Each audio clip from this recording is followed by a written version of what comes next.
That's what we want to do. Hello, pre-show people.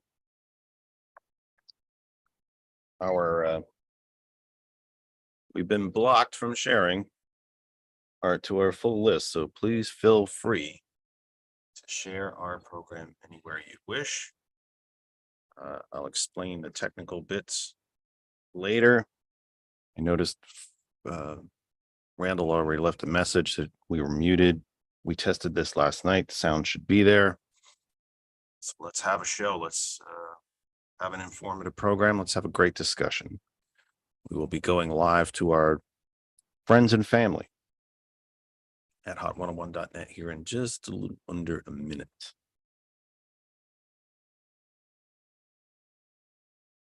Hang in there. We are live, by the way, on Facebook and on YouTube.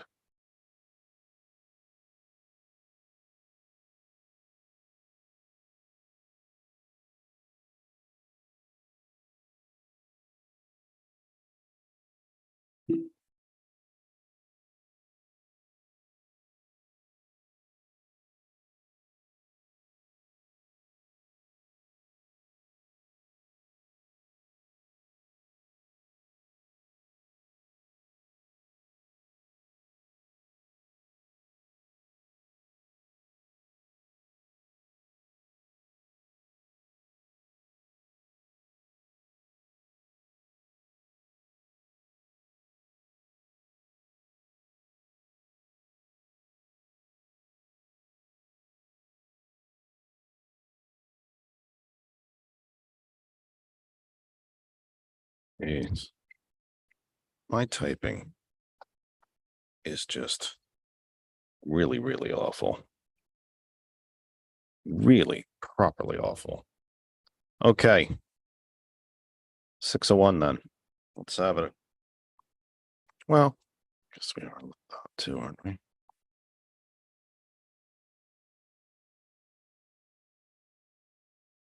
Say we do this, huh? 3, 2.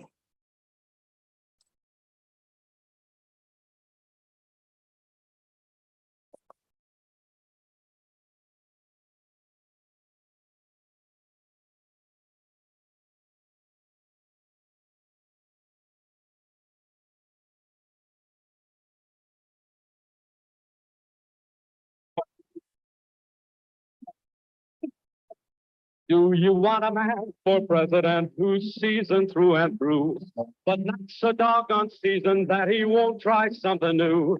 A man who's old enough to know enough to do.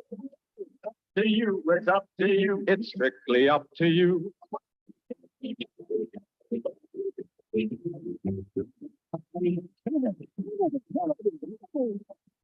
Do you want a man with spirit who is not afraid to fight? A loyal man who brings a job a fresh new point of view. But it's up to you, it's up to you. It's strictly up to you.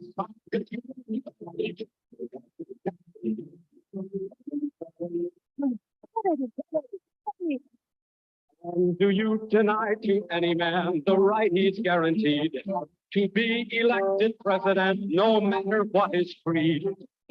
To which we must be true. It's up to you, it's up to you. It's strictly up to you.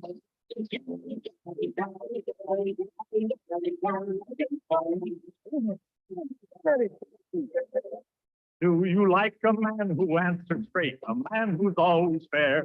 Who'll measure him against the others, and when you compare, you cast your vote for Kennedy and the change that's over too. So it's up to you, it's up to you, it's strictly up to you.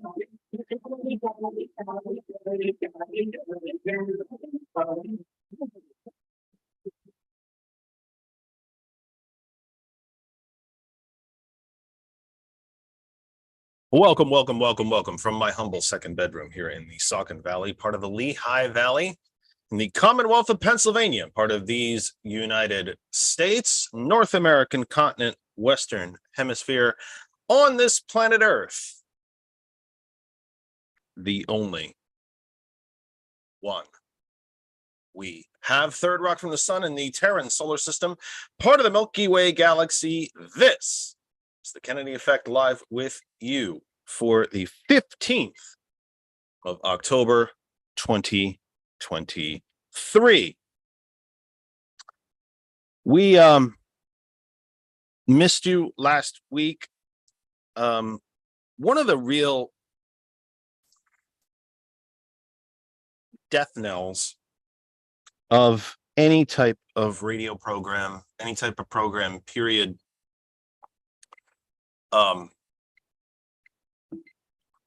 be it live, be it recorded, be it whatever, is consistency in broadcasting. We have not given that to you. Let me be plain. And I get it. We haven't been. We've been averaging really about a show or two a month, probably since summer. And it's been for a variety of reasons, in that we've had health issues. We've had technical problems. We've traveled a tiny bit. But it's been a challenge at a minimum. But we are here with you this evening. It is our, I always feel bad kind of when I say this to you, because it's always our plan to be with you live each week. It is not our plan to skip out on programs. And sometimes life just happens and gets a tad in the way, and it has done so in recent weeks. It is our plan, of course, to be with you at least through Election Day and probably through to Thanksgiving weekend, uninterrupted. And if you are familiar with the program, if you've read the header on our Facebook stream, then you will know that if you've read the header and you're familiar with the program at all, you will know that every year is an election year. Not in every state, but usually, yes. Every state, so far as I'm aware. That we make it a real tradition here, or at least we try to put the focus on candidates running up to an election, running up to the primary, and then for the general. And in these odd year elections, and not funny odd and not strange odd, but just years that end in an odd number, these elections are every bit as important as any other. They tend to be judicial races, school elections, local town councils, township councils, city councils, whatever type of municipality you live in, county offices, and they are every bit as important as any of the other elections that you might take part in. And then, of course, I would hope that you were taking part in all of them. But these are important. And we welcome candidates from any party, from anywhere in the country, to come here and talk about the importance of these elections, why they're running, why these offices are important. And we will be doing so up to the Sunday before Election Day, or the end of the election cycle. We don't really have an election day anymore as such. Or the end of the election cycle. We don't really have an election day anywhere as such. Somewhere along the way. My noise is coming through somewhere. Can't say that I know where. But we're working on that. Weird. Okay, so that would be. It must be me. It might be. I'm not I sure. was trying to share your Facebook page on my Not Facebook 100% sure. It's all right. and it echoed. I do it all the time still. I've been doing this for 4.5 years and I still do it wrong. Anyway, the point is, so it would be pretty much November 5th would be our last Sunday before the end of the election cycle. And why do I say the end of the election cycle? Because with mail-in voting being so prolific throughout the country now. We don't really have an election day any longer. We have the end of an election cycle. And that cycle ends at the close of your polls, wherever you might be around the world, well, in the nation, around the world. It ends for you whenever your polls close on November 7th. So these are important times, important elections. And we've thrown the doors open to any candidate anywhere in the country from any party. Now, if you're familiar with the program, we have had, I believe, only 2 Republicans have ever come to visit us, and only, I think, 2 or 3 have ever called in, but they are welcome here. If the complete circus that the Republican majority has turned the House of Representatives into has shown us, it has shown us that we really, really must talk to one another in order to govern. So that is what we are doing this evening. I will introduce my guest in just one moment. Let's get to the business end of the program.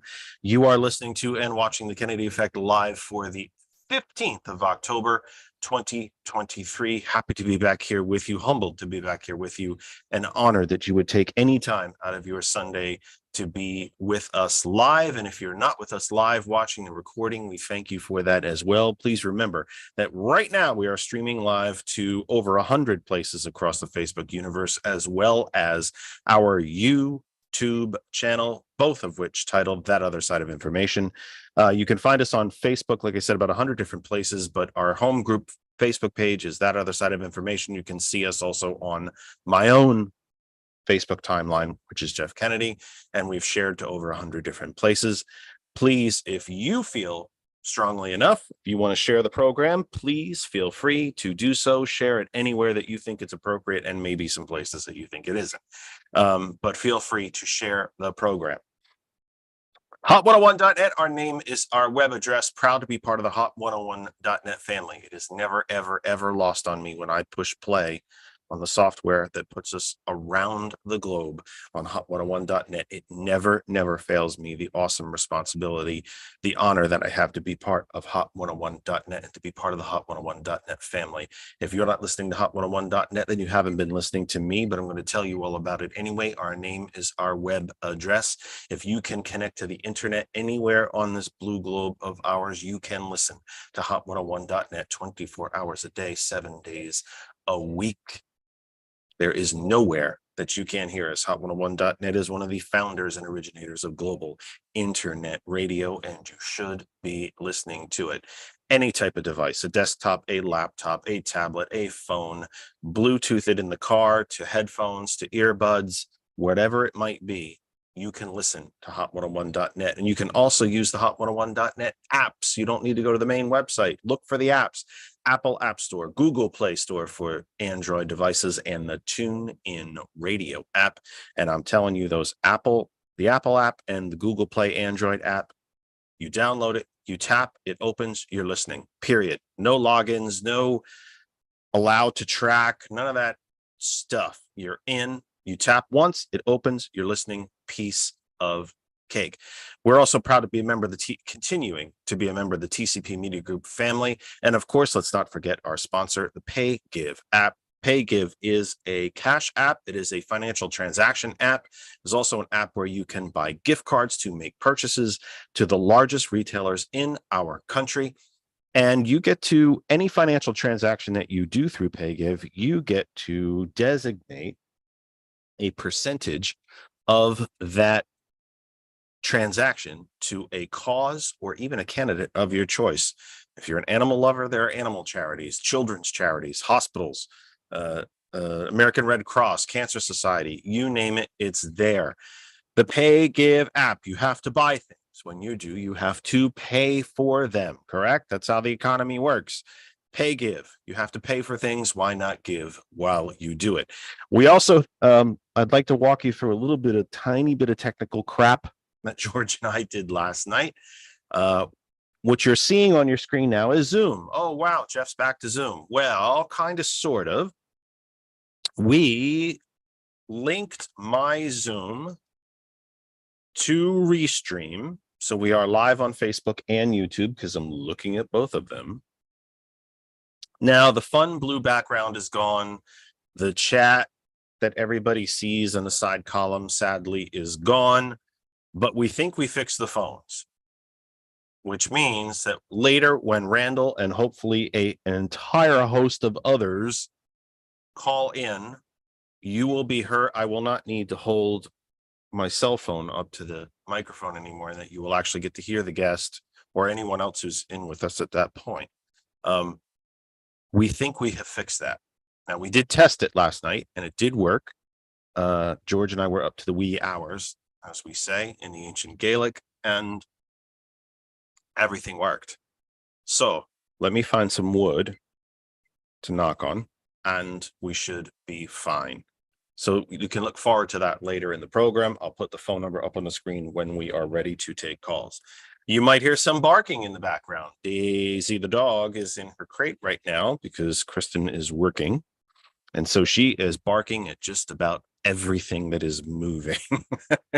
But I had to put her back in the crate. And I feel bad about it, to be honest, because I'd like to just leave her, let her roam about and lay on the couch if she decides to, but she's just barking at everything. She's not happy that I'm up here. She's not up here with me. She's not allowed upstairs.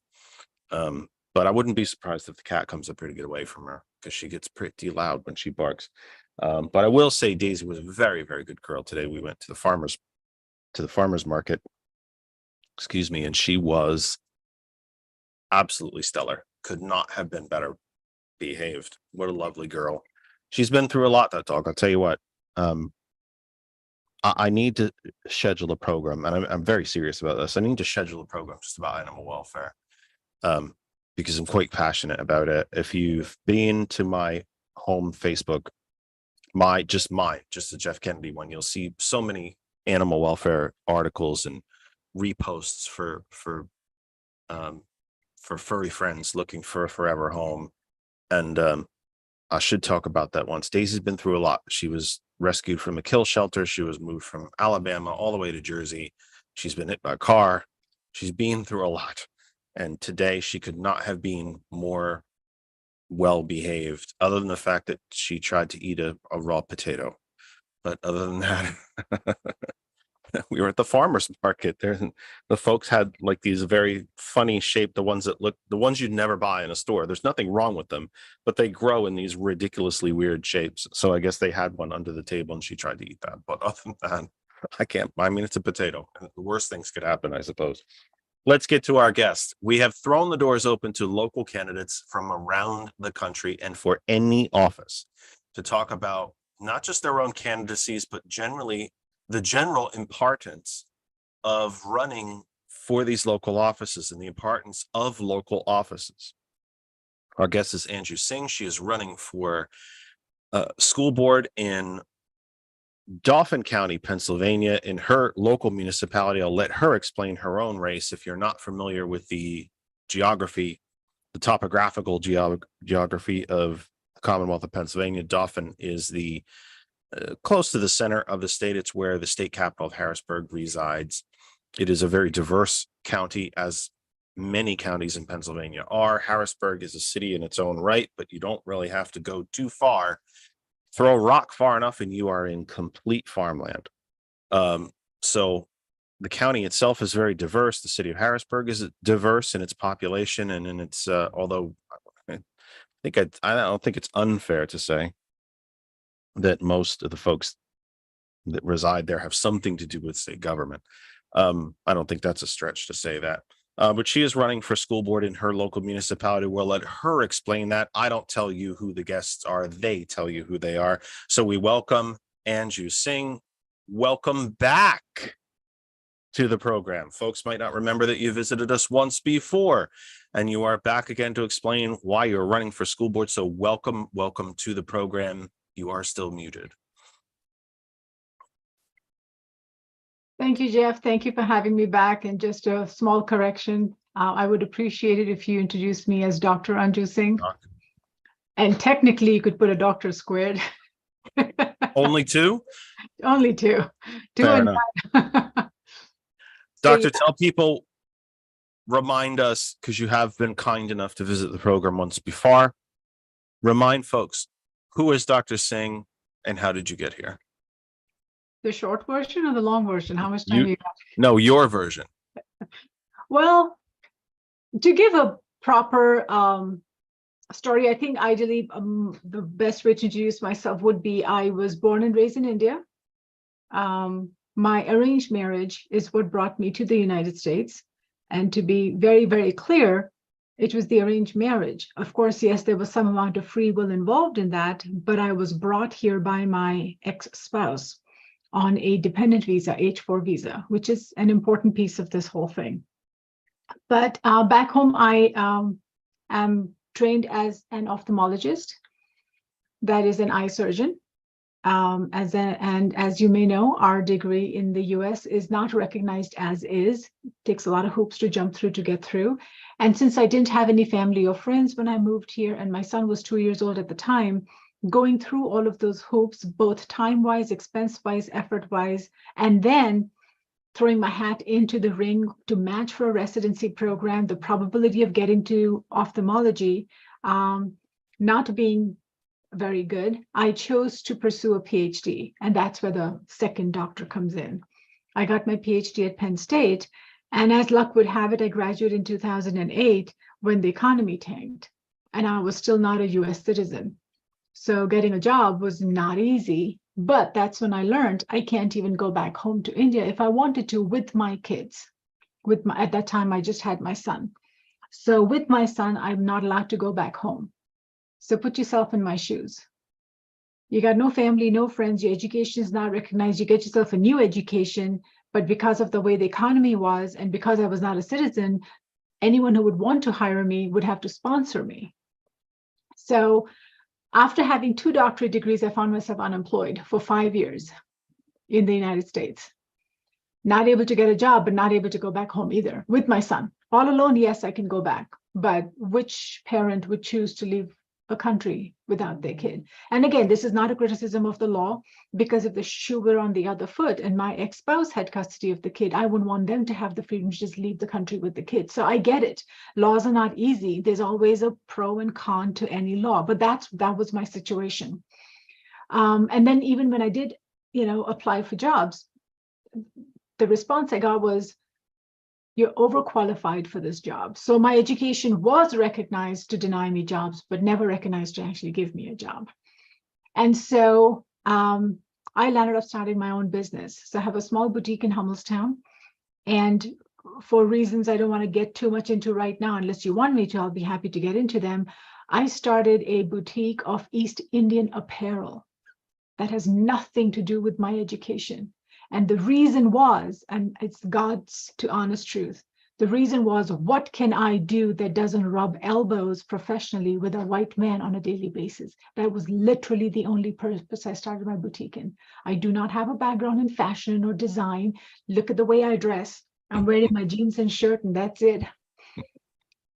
Give me my jeans and t-shirt and I'm good to go. I was never into fashion. I was never into beauty. You don't see me with a lot of makeup or anything. This is me. Right? But I had to find something to do that doesn't rub elbows competitively, professionally with a white man on a daily basis, because that's what my experience in the US had brought me down to. Anyway, I did go back to school, got a master's in hospital administration, but was the same beaten path, overqualified for any job. So I finally threw in the towel, and with the hopes of getting anything to utilize my education. Fast forward a few years, 2017, I was approached by an acquaintance and I was given the opportunity to start teaching at HAC. I initially started teaching at HAC at the workforce development, and then transitioned to teaching credit courses. So I have been since 2017. I started teaching, but since 2019, I've been teaching biology 121, 122 at HAC. Majority of the students there are the students that I teach are students going into the healthcare field, either nursing or dental hygiene, sonographers, radiology technicians, and the like. I got interested in politics. I knew nothing about politics, but I got interested in learning about politics after 2016. And the reason was That's not been the for me. catalyst for a lot of folks.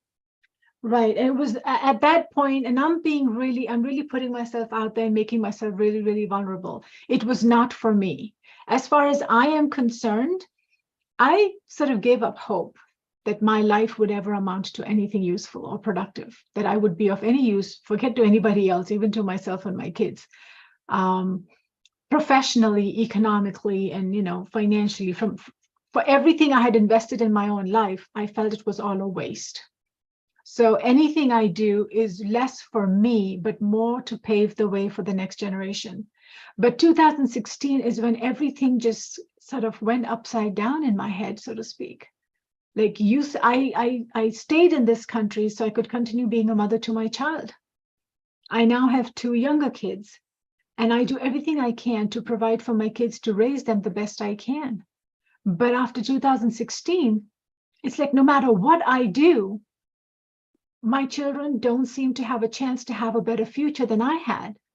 And mind you, even though India is recognized as a third world country, and yes, according to our president, our ex-president, he would have some colorful word to describe our country too.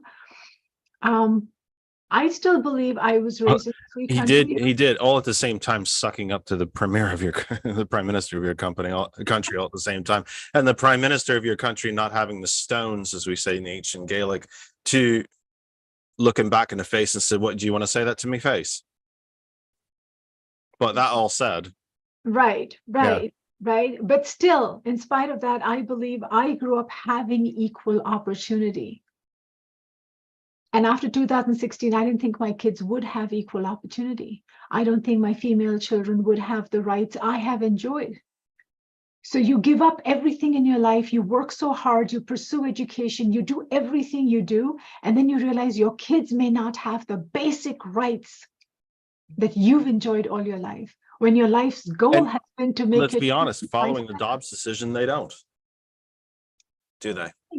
Right. So They I'm like, don't. are we a civilized society? What direction are we heading?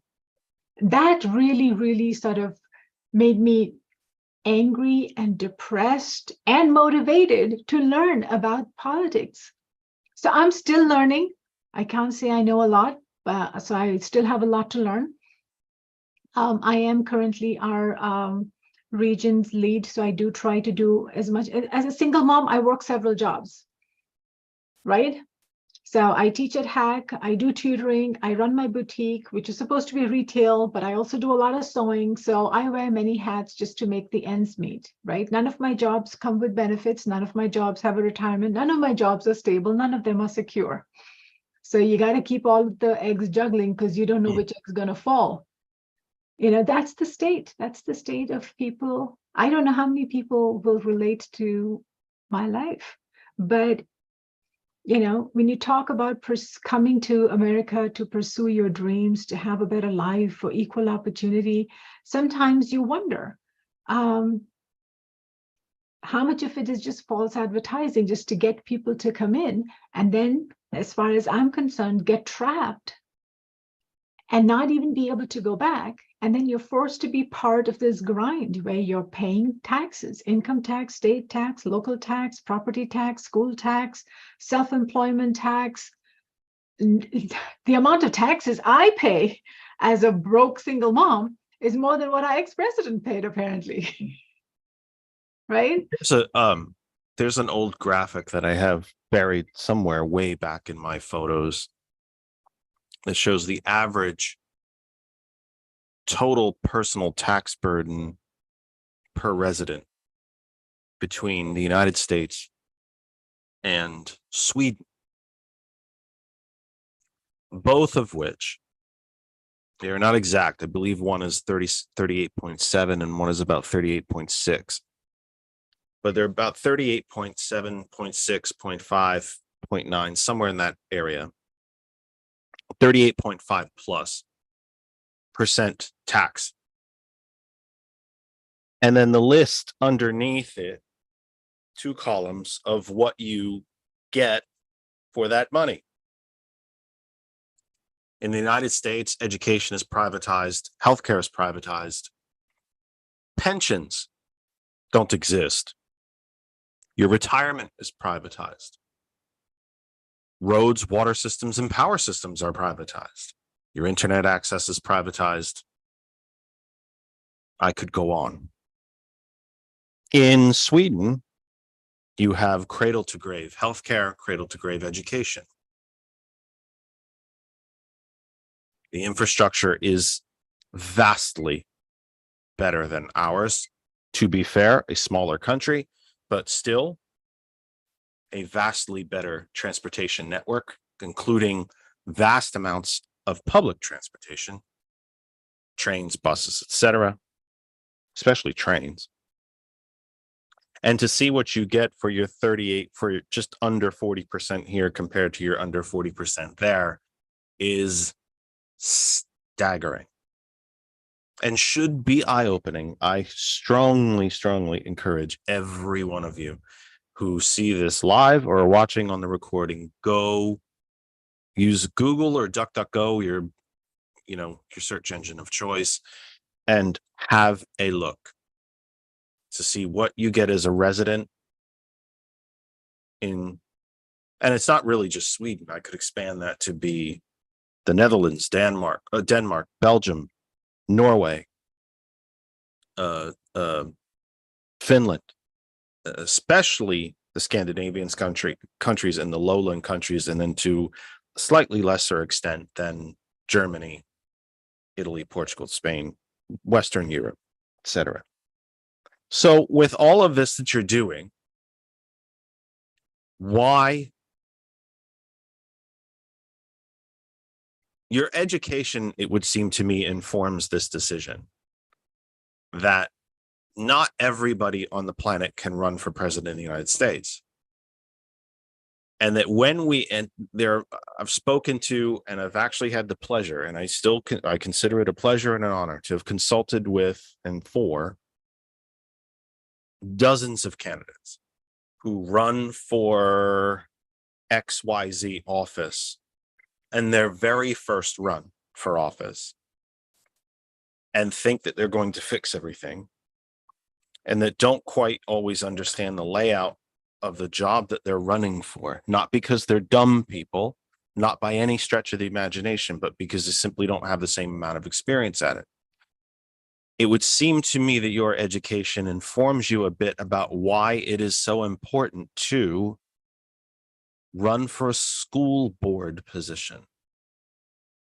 Tell us about why you've decided to run for this position as opposed to any of the loftier offices that we might that we might automatically think of.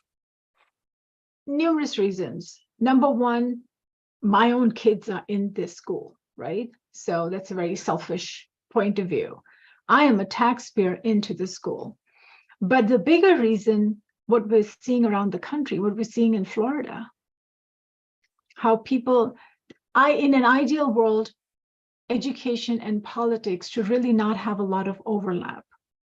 Children should be educated about politics, but politics should not be controlling education. Isn't that, however, inevitable and undeniable and perhaps inescapable insofar as long as the local school boards are elected, right? Politics is automatically a part of it. And you bring up a great point. If you were to ask me, why is it an elected position? I would tell you, I have no idea, but would have the same answer for a lot of other positions like the Prothonotary's office, the position I ran for last time. Why are these positions elected? Absolutely. Positions? Agreed. We have so many positions in the Commonwealth that are up for election that are simply coroner. I could run for coroner. I could run for coroner. Anyone who's the prereq to run for coroner literally is you got to be a U.S. citizen, 18 years of age and up, and you have to get one-day training. That's it. Yep. It blows my mind. It blows my mind. Like all of this thing that we think as the U.S. we're such a civilized country. Suddenly, have you watched a John Oliver show about coroners in the U.S.? It's No, I did. horrifying. Yeah. It is horrifying. We have coroners running their business out of garages, their body parts being taken by dogs. I can't imagine that this happens in the United States of America in the 21st century. It is horrifying. But anyway, coming back to education, now I'm a huge supporter of public education because coming back to that whole privatization thing, when you privatize something, only the privileged get access to it. But only the privileged are not the one, like, look at all of our great scientists, look at all the people who've done so much innovative, groundbreaking work. They came from very humble backgrounds. So to allow everyone the opportunity to learn and use that knowledge to contribute, not just make their own life better, but to contribute to society. And I'll use this moment to emphasize why I believe education is important. Our ex-president said something like education is a waste of time. It doesn't get you jobs anymore. Where did we sign a contract saying if you get this degree, you're guaranteed that job? Never. Never have we ever had any kind of a contract that when you get a degree, you're guaranteed a job. That association between a degree and a job only happened over the last century or so after we become an industrialized community, where we were doing mass production of stuff. So we needed a lot of workhorses, if you will, to run our large factories.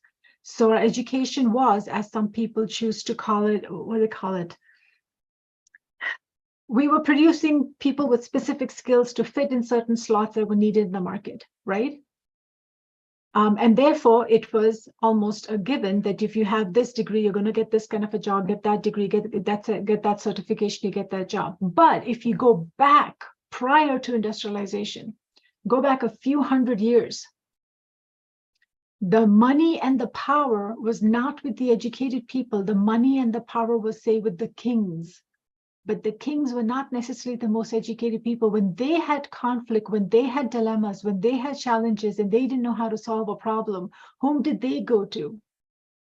The wise man or the wise woman. Where did the wise man and the woman live? And what were their financial status? So wisdom and finance have been paired more recently. So I am a huge believer in investing in knowledge, investing in wisdom, doing problem solving, because education is more about training your brain how to seek for information, how to identify the quality and the credibility of information, how to use that information in a productive, constructive manner, how to solve problems. What education does, it rewires our brain, it changes our thinking pattern. That is an important reason why we need education. We need our children to be educated, and that education should, in an ideal world, not be politicized. Children should be given the facts. And look at history, look at anything. No country in the world has a very, flowery history, if you will. Every country in the world has gone through a lot of things they are probably not proud of. But you learn from that.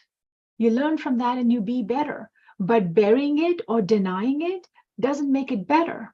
By not teaching our children history as it was, facts as they were, we're taking the risk that it will happen again. We need to learn from history. And so denying our children history, denying our children science, and I'm not saying they should be denied art or music or anything. Everyone's brain functions differently. So giving them that exposure, giving them a hands-on to figure it out, let the children have the opportunity to figure out how do they think, how do they process, what are they good at, to identify what they want to pursue. And I think that is what is on the line right now. Let me ask you a little bit about the business of education. Because so much of our education has become privatized. And those that are continuing to attempt to privatize it are quite odd I think, in their goals, insofar as they would very much like to shut down the public education system completely because rich people don't like to pay taxes. Process? What are they? And so there's that aspect of it. But as long as people are paying taxes into the system, they want that money in their pockets. So let's look at education as a business then. It is not a business. It is part of the commons, just like roads or airports or libraries or post offices, or these are part of the commons, right? But that said, let's look at it. Let's take it from the idea of a business. Is it not then one of the most failing businesses in American history? Insofar as you pay us these ridiculous amounts of money, and because you can't pay it, you'll have to borrow it all, which drags the banking industry into it, or the banksters. And at the end of this, that you've paid us for 4, and oh, by the way, only about 2/3 of students actually graduate in 4 years, more likely 5 or more years. We guarantee you absolutely nothing. If I walk into your boutique and I want a dress, I can buy one and walk out with it.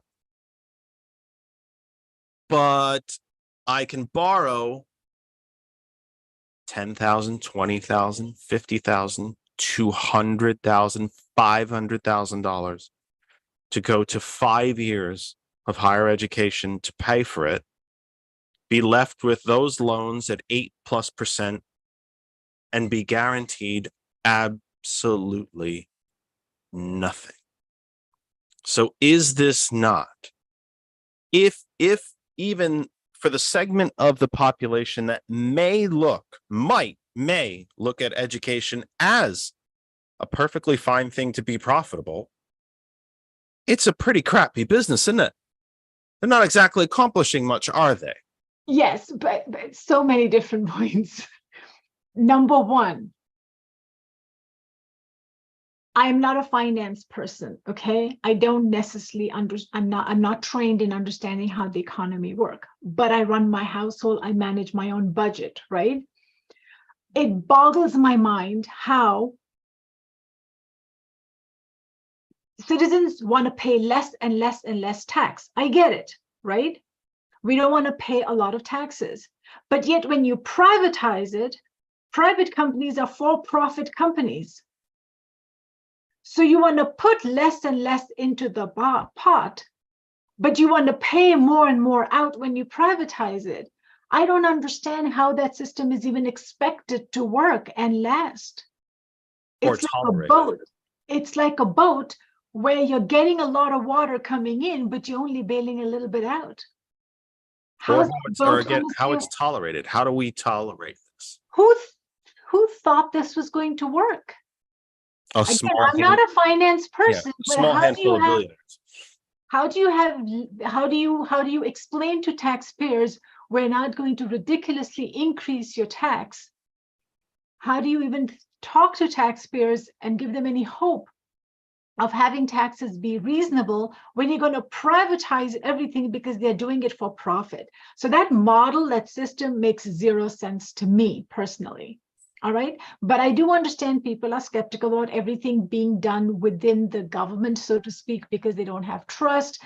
They believe the government cannot be held accountable, which I don't think is true. I think you can hold anyone accountable if you want to. Other point I want to point out is everything seems to be pivoting around money. And I don't understand that. I understand that money is essential to buy our food, to pay our rent, to buy our clothes. I get it. And I believe there is a research, and I'll find the link and I'll share that with you. Research was done, how much money is required to be happy in life. And apparently, according to that research, and those numbers may have changed a little bit now because of pandemic and inflation and everything, but I believe that research said that if you're making less than what is required to meet your basic needs, you're going to be unhappy. But there's a certain sweet spot.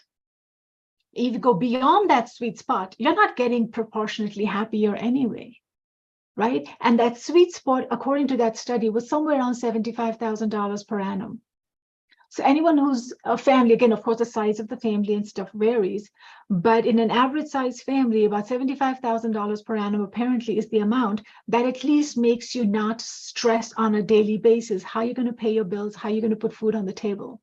But people making more than that are not happier than people making around that much. So But- money doesn't buy you happiness. No, but they are a hell of a lot less stressed and a hell of a lot more comfortable. That is true. With that said, I will tell you, look at our ex-president. What has his wealth gotten him? From the little bit that I know about him and his last 4 generations, he has technically squandered last 4 generations worth of wealth in what, less than 10 years. So if you hoard a lot of wealth, but you're not thoughtful about how you utilize it, you can squander all the wealth in the world and gain nothing. So why is money always the centerpiece of everything that we do? And Well- that, again, as I said, economy and economics is not my forte. So maybe I don't get some parts of it. I come from the health field. I think human beings and human life should be the center of everything we do. We should value human life more than we value money. And I don't think we do that. We talk about it, but we don't do it. We talk about it, but look at the way people are treating each other. I mean, Lord Orphan has been in the news recently, and there was a legal investigation done around that lawsuit. And again, I can go on and on this, but I think we as a nation, we need to be educated, not literate. Our schools are, and degrees and everything make us more literate, but are we really getting educated? We can hoard degrees. I certainly have my ideas. When you differentiate that between literate and educated, what's the difference for you? For me, it would be critical thinking, but what is it for you? Thinking. How do you process information? Your thoughts, what is your ethos?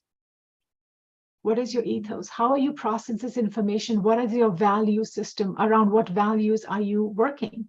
Because if you think about it, if you think purely cold-blooded science, then you can justify a lot of horrible things that have happened in the medical field. But if you put ethos and human beings and respect for the human being in the center, as it should always be, is why we recognize things like the Tuskegee trials, the Nuremberg trials. They were not humane.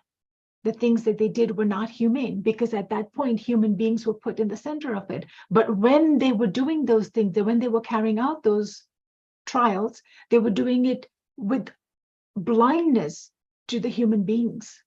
They were doing it, in their opinion, purely for scientific purposes, to gain better understanding of disease processes, to gain better understanding of treatment, yada, yada, yada. From a pure scientific point of view, that could be rationalized, but that is not what the medical field is about. And I think we need to have a similar way of thinking in all fields, including economy, including art, including everything. We need to start putting human beings and the value of human beings in the center of everything we do. How do we demythicize? I think I just created a word, but how do we demystify?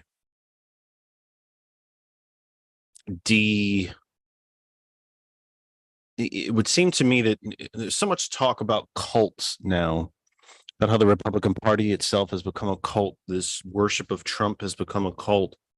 It would seem to me that the baseline,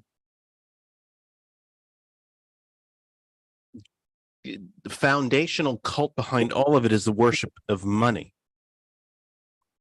And that there were 600 billionaires in this country before the COVID pandemic. There are now over 800. We actually created billionaires at a time where our economy was completely shuttered. Did we count There how many, are, did we count how many homeless people we gained too? well, It's a it's shift. not, it should not be special knowledge that that for all intent and purpose, there was no unsheltered population in this country before Ronald Reagan. When he emptied the government run mental health clinics and just threw these folks out in the street, there was, for all intent and purpose, no unsheltered population. There was one, but it was minuscule and certainly nothing compared to what it is today. There was literally a section of folks who chose to live that way. And, you know, the old classic, cartoon, the hobo who hopped on, trains and traveled the country. But for all intent and purpose, there was no unsheltered population before Reagan. But how do we, and I think this fits in line with your differentiation between literate and educated. My generation was taught civics. We were taught critical thinking skills. We were taught, I've often referenced, and most people will look at me like I have 7 heads. We were in my geometry class in my sophomore year of high school. We were taught a mathematical skill called proofs. Do you remember proofs? Oh boy, yes. Oh, Oh thank my God, goodness. somebody remembers proofs. For God's sake. Yeah, bloody hell. Somebody absolutely remembers it. Finally, that said, what were proofs? We had an opening statement, we had to reach a conclusion, and we had to get from A to Z in a logical progression of steps. You And said we Z, spent- not Z. Yeah, well, I'm Irish. We Wow. had to go through a logical progression of steps. And my math teachers, and I'm not even sure exactly why it was considered part of geometry, other than that the problems were math related. But it would seem to me, and what proofs taught me, is that you cannot go from A to Z.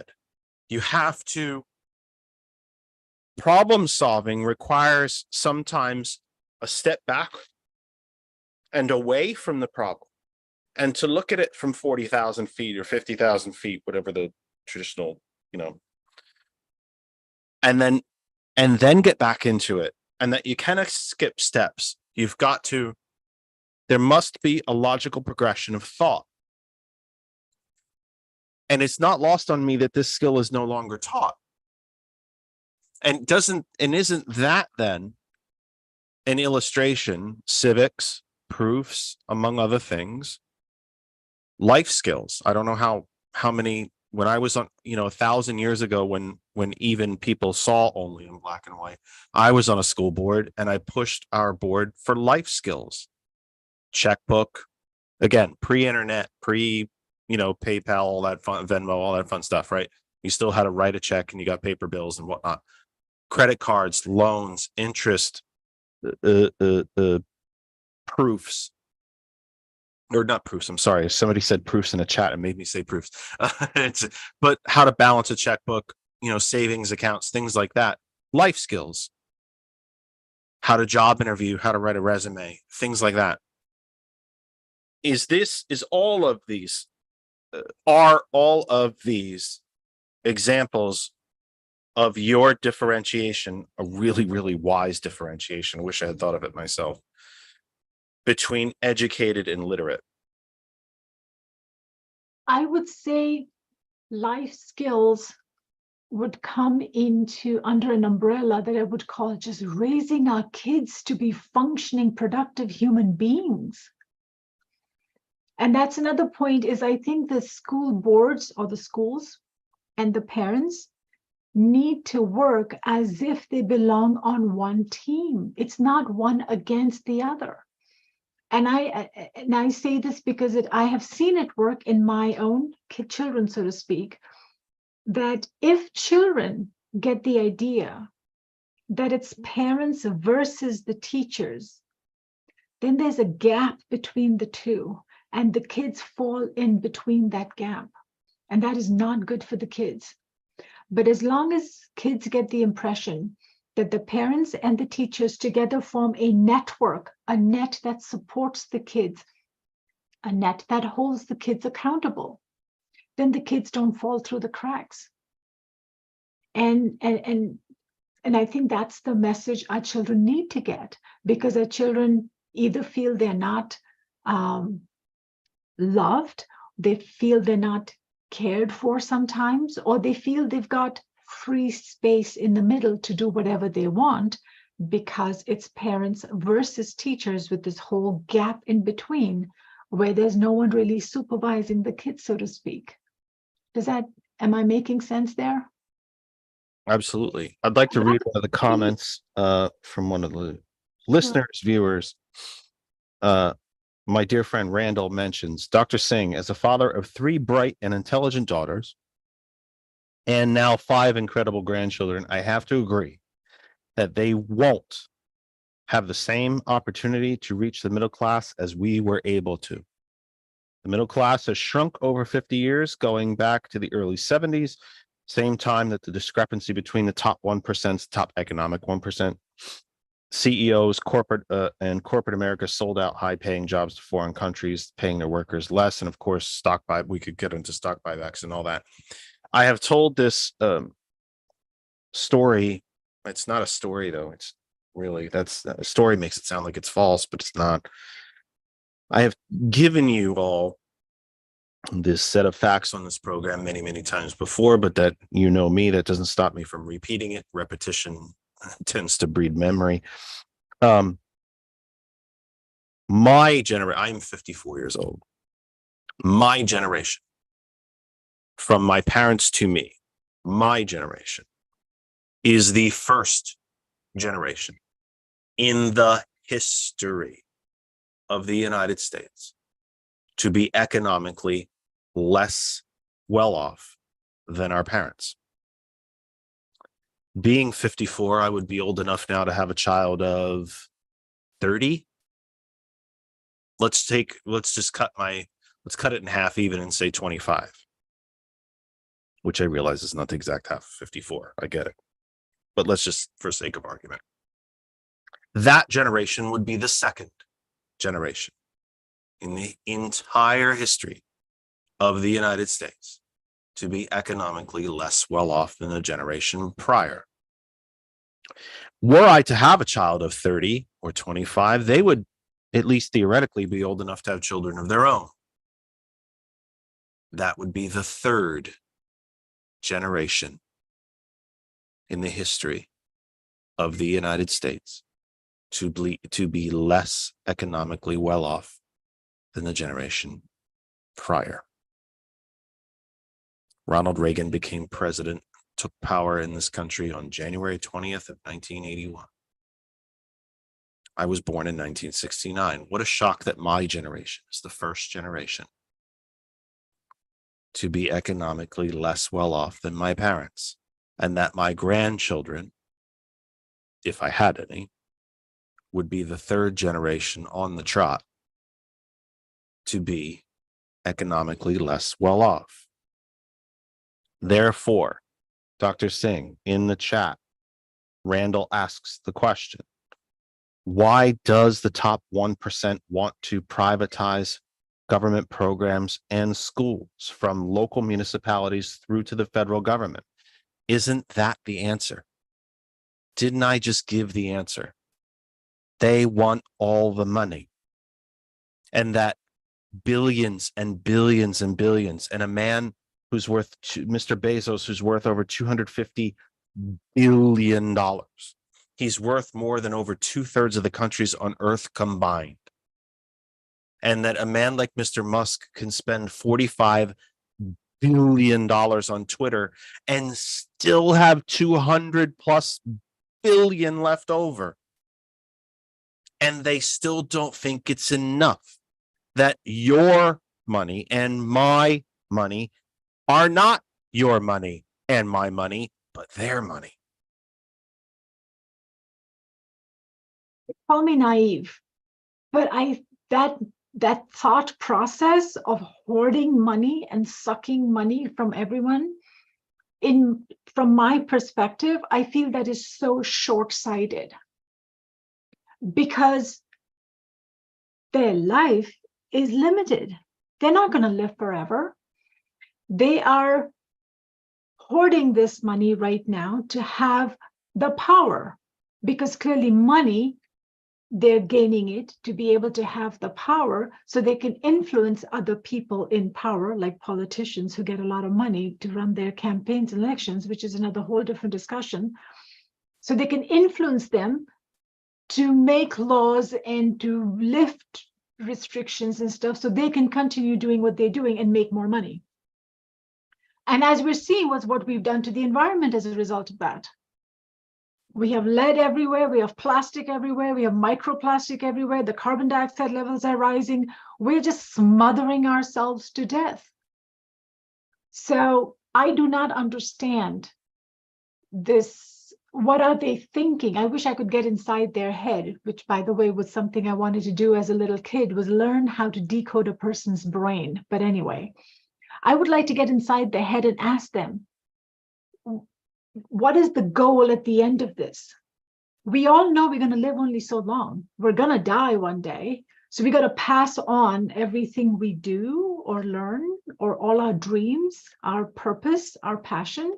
You want to pass it on to your children. At least, I don't know, that's how I think. I think my job as a parent, as a human being, as a community member, is to do what I can do to make things better today so that my kids don't have to deal with the hardships I've dealt with, so my kids can learn from my mistakes. And what I tell my kids, and I tell my students, and I tell any younger person when I get the opportunity to, learn from our mistakes. Don't make the same mistakes we made, but don't be afraid to make new mistakes. Right? So I think my responsibility as the parent and as an adult is to, and that's my personal definition of evolution, which is different from Darwin's definition. And I'm not, that's, to me, I think that's how an intelligent, educated person needs to think, is how do you make things better? How do you make life better for your children so they can continue, move on forward to be better? But if this hoarding of wealth and hoarding of power and hoarding of everything is causing the planet to destroy itself, and it will not destroy itself, the planet will continue to live. See, that's the thing. We're just destroying ourselves as the human species. So I don't understand why they feel the need to hoard so much wealth. Like, what is their goal? What is their end goal? I don't understand that. Like, are they going to take it with them when they die? And this may be a very naive way to look at it. I don't know. But I don't see thinking. I don't see critical thinking or intelligence behind that. All I see is manipulation and game playing. And I don't understand why somebody would waste their intellect, whatever they have, on doing that. It does seem to be a bit of a game, doesn't it? Who can be the richest? And what, pay $250,000 to go in a submarine? Like, get money for what? Or 10 times that to go to the moon? upper ionosphere. I don't think any of these commercial, quote unquote, space flights have actually reached space. They've gone to the highest reaches of the upper ionosphere, but that's splitting hairs, so to speak. But yeah, to drop $1 million to go fly in the upper ionosphere for, I think, 7 minutes, something like that. While our neighbors are on the verge of being homeless, like, I don't understand the joy of that. You know? No, it's a question I've asked on this program many, many times, especially a family like the Kochs. What do the Kochs do primarily for business? Fossil fuels and paper. So massive deforestation, and not just paper, really building products, paper, Georgia Pacific, building lumber, etc. And look, some of that is needed, and it's, you know, some deforestation is actually good for the for the forests. It actually helps prevent fires. But massive deforestation and, you know, drilling and fracking of fossil fuels and blowing the tops off of mountains for coal. They live here too. So unless they have children, they have grandchildren, and I believe they have great grandchildren. So unless there is an actual science fiction like space station above the earth that we don't know about for, the absolute top, richest and most exclusive of people, for when the rest of us are, choking under, increased carbon dioxide levels and so on, and then the oceans boil, you have to wonder how folks like that are justifying it and what they're doing, and that they're killing their own family. You would Exactly. think they would care somewhat for their own progenitive generations and want to leave them something, but seems to be quite a number of them who don't. And that I find absolutely mystifying. 7:05 Eastern Time. The Kennedy Effect is live with you for the 15th of October, 2023. Thank you for being with us as well. Whether you are watching live with us, listening live with us, anywhere around the globe, or if you are taking us in on the recorded version, thank you, and thank you again.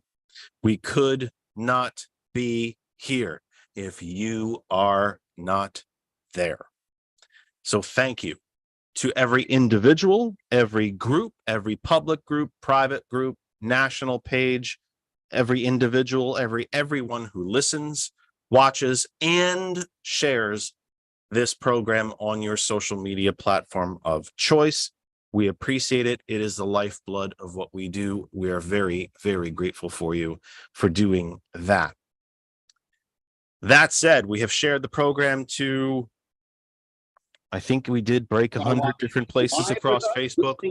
So thank you. To everyone for allowing us to be there. You can share it as well. You are also welcome to come to my own home, my own Facebook timeline, Jeff Kennedy, and of course, that other side of information where we will see your quotes, your quotes. Well, I guess they are quotes, your comments and questions. You can be part of this discussion. Ask your questions, put your comments in the chat, say hello, ask your questions, make a comment. You can drive this conversation forward. We have 2 more hours. No, yes, we have 2 more hours to go, so you can be part of it. That said, again, that other side of information on Facebook and my own personal Facebook timeline, Jeff Kennedy. Hot101.net, our name is our web address. If you can connect to the internet anywhere on this planet, you can listen to Hot101.net, and you should be.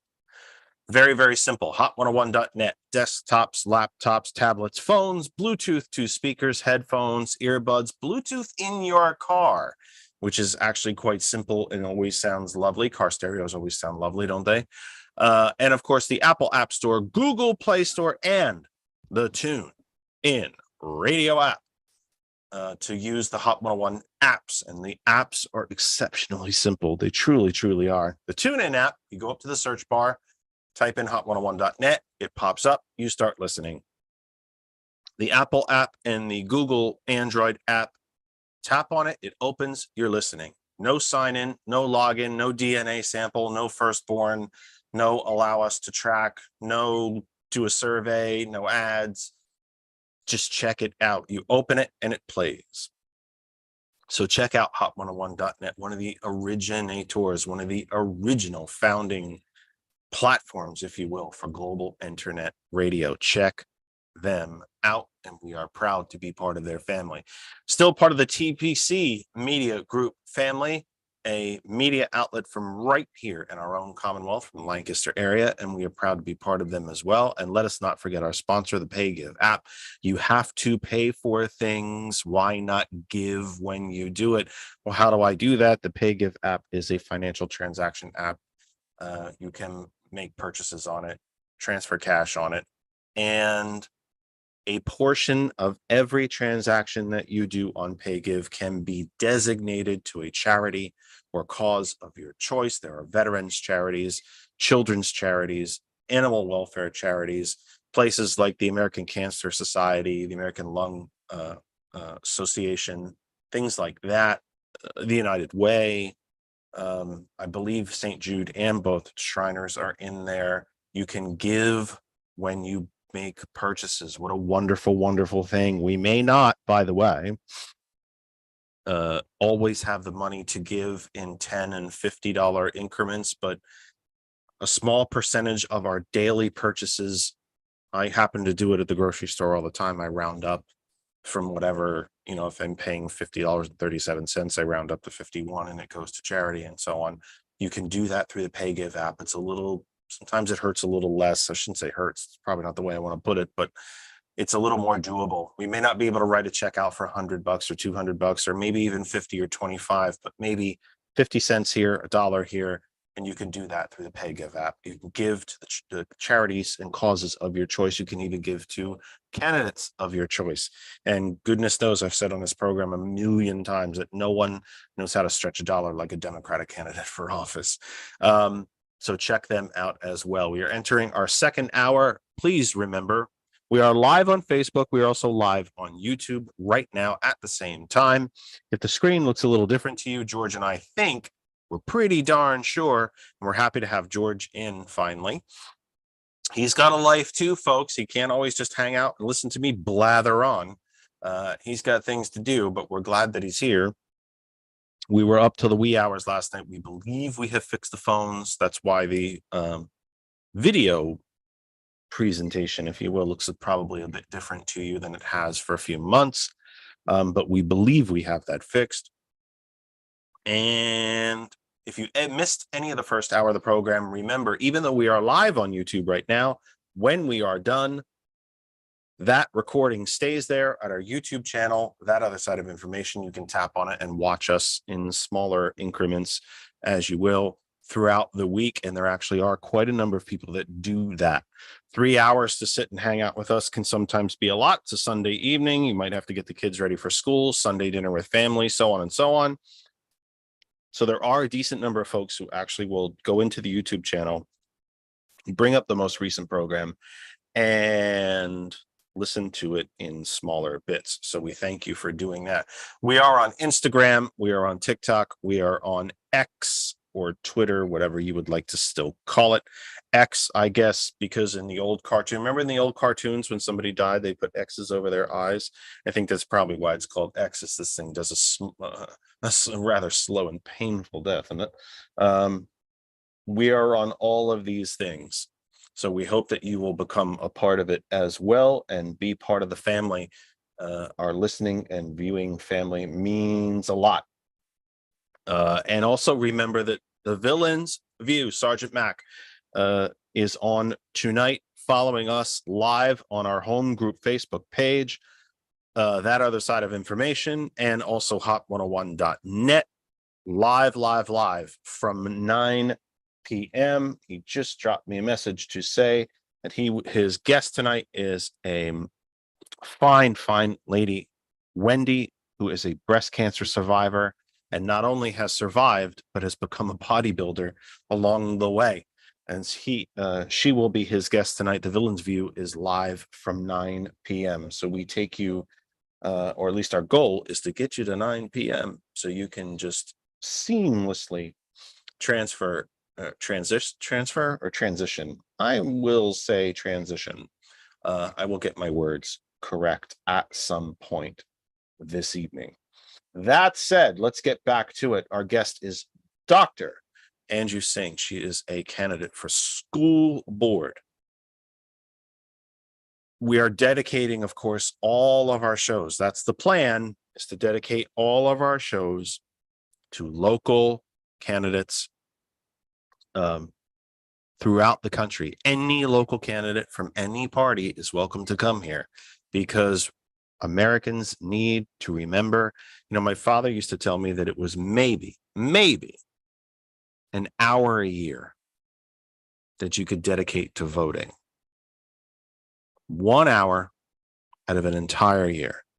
It might take a whopping 30 minutes in the primary and maybe 30 minutes in the general, or maybe 15 in the primary and maybe 45 in the general, because usually more people vote in the general. But the bottom line is he would tell me that maybe it would cost you an hour per year and that everyone can spare 1 whole hour out of the year, especially when it's broken up into 2 bits. So go out and vote. Wherever you are in this country, if you have elections near you coming in November, or if you are somewhere where mail-in balloting is available and you have a mail-in ballot, if you can still request a mail-in ballot, please vote. It's twice a year. We can all do it. It's not difficult. It's not. Even in some of the states where they've tried to make it damn difficult, it is not impossible. So do that. Please go vote. Tell me about what is happening in your illustrious home county of Dauphin and how it may have, if it did, contribute to your decision to run for this exceptionally important office. So, Lower Dauphin School District, that's the district we're in. There are many school districts in Dauphin County. So the county is a large county. There are many school districts in it. I'm in the Lower Dauphin School District. The Lower Dauphin School District itself is divided into 3 regions.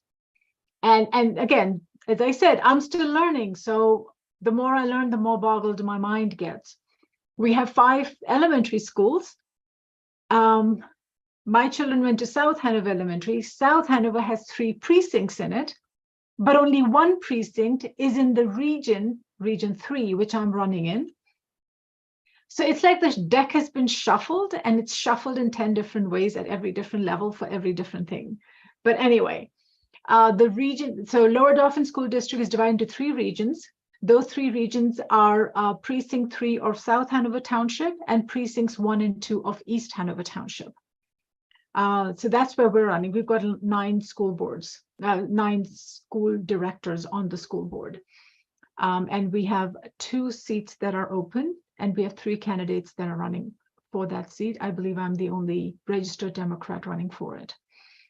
With that said, the issue that's been in the news with Lower Dauphin School District is that finally somebody came forward and spoke about the incidences of racism that were happening in the school district.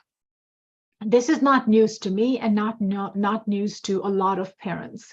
However, some parents believe they had never heard of it before, and it is no-brainer that these are people who don't share a lot of lived experiences with non-white people in the community. The N-word has been thrown around in the school corridors for, let's see, my son graduated in 2017, so he was in high school between 2015, 16, 17. The N-word was being thrown around casually in the corridors there amongst non-white, amongst non-colored children, amongst the white children. It was not acceptable then, it's not acceptable now, but nobody was doing anything about it. Nobody was talking about it. The media wouldn't talk about it either. So what's different now is finally one of the families came forward, the media talked about it, and so suddenly now it became a thing. The school board hired a legal group to investigate, Levin legal group, I believe. And again, this is not a judgment or a criticism of anybody, but I'm not sure how this group was picked. Like, the question in my mind is who investigated the investigators? Mm-hmm.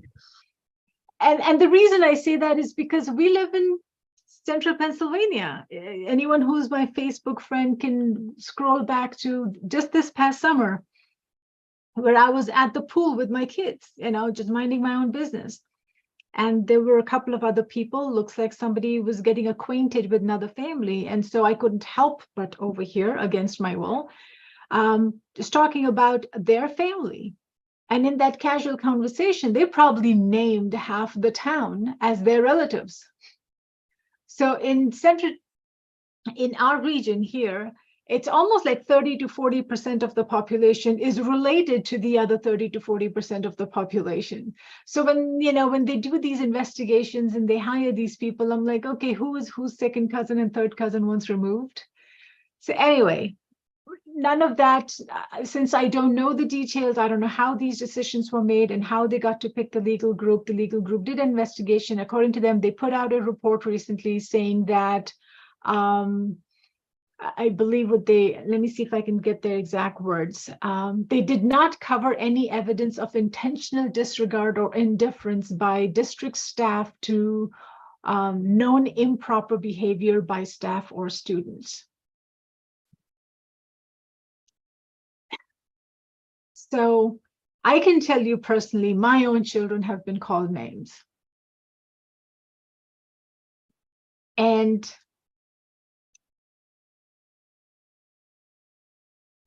staff will say, we've addressed it. Addressed it how? So we have a problem in the school district. When my son was young and he was in elementary school, there was only one other brown kid, I believe, in the entire school at the time, in the same grade as my son. Guess whose report card I got home? Not my son's. They couldn't keep two brown boys' names apart. They didn't have, the boys had two different names, first names, two different last names.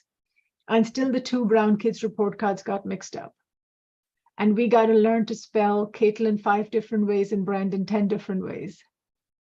And you tell me that that's not blatant indifference. I'm not saying there's purposeful hate. It's just indifference. I pulled my daughter out of basketball because the entire season, every practice, they misspelled her name. And every practice, I would correct it. At the end of the season, the certificate she got for basketball, her name was again misspelled. I pulled her out. I said, if you can't take 2 minutes, not even 2 minutes, if you can't take 10 seconds to spell my daughter's name correctly, why would I trust her in your hands? That is indifference. They don't care. They don't spend 5 seconds trying to even pronounce your name correctly. It's like an unconscious program in the brain that if the name is not familiar to you, just butcher it. Don't even make an effort to say the name correctly. And it's become a pet peeve of mine. If you can't bother to get my children's name correct, you don't deserve a penny from me. You don't deserve my time, and I do not trust my children with you. And so part of the reason why I'm running for the board is because I feel it's a very us versus them system. I believe I have felt, and I will take part of the responsibility for that, for everything else I've been going through myself, which has kept me very preoccupied, is I don't know what goes on in the school. I attended a handful of PTO meetings and I'm like, oh my God, there's this whole other world that I'm not a part of, but I'm paying into it because I pay school taxes. But there's things that go on that only a small group of people know. It's like a little private club that runs the school. And we only get to pay into it. We only get to send our kids into it, but we're not part of it. We're not kept informed of it. And so that's the reason why I'm running for school board, is to be part of something I'm already paying for, and my kids are already in the system. And I'm not provided with the information I believe I should be provided with, I need to be provided with as a parent. To give a small example, I went to a PTO meeting, and this was a few years ago. Kids needed headphones for their stuff, the stuff they do in school on the computers and stuff. And you know, these headphones don't last very long. So me as a single mom working several jobs, having to keep buying headphones every now and then because the wires keep breaking, you know, at some point it was like, why I got to keep investing in this all the time? I attend a PTO meeting and I find out headphones are being given for free to some children. And then to find out those some children are doctors' children's. I'm like, wait a minute, they can afford these headphones. I was never told that headphones are available to children. It's just little things. It's like there's a private group, it's a little clique. And if you're not part of the clique, you're not kept informed. You're not in the loop. Is that how schools are supposed to be run? Do you think that this has gotten worse over the last several years? I would say since late 2015, 2016, or has it always been this way for you in your in your adopted hometown? I will not choose the word adopted. Oftentimes when people ask me how I came here, I tell them this is where I sank. This is where I sank. This is where I sank. I use the word sink. The process that brought me here and the process by which I am here. This is where I sank. I just came here to go to school, get my degree, get a job, and move on. I did not choose this as my home. And I want that to sink in. I want people to think about that. I want people to think about that. There was a time I felt I am settling in here. There was a time I felt I'm growing roots here. I'm making this my home. But the amount of hate I have received, the amount of cold-blooded hate I have received, this is where I sank.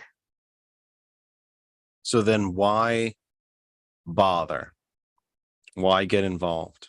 Because this is my children's home. It's the only place they know to call home. I told you, everything I do is not for me anymore. It's not for me anymore. I'm 54 years old. Right? So as far as I feel I've lived the best. I've already lived my best life. The person I believe I am or I was, that person got left behind in India. That person didn't make it over the ocean. My spirit is still there. I don't think my spirit is. I don't know. It's a different way of thinking, I think. I didn't know. The way I tell some people is, I didn't know I was dying. Now in hindsight, I knew I died. I just didn't know it then that I died. I'm living now, not for me. Or let's just say I'm rationalizing living now to be able to do something to make a difference, at least for my kids, if not for more. It's not for me. I'm not going to take nothing with me. We're going to get burnt. I'm not even going to be 6 feet under. I won't occupy 6 foot space either. I'm going to be ashes. Well, then let me go back to the question that I asked.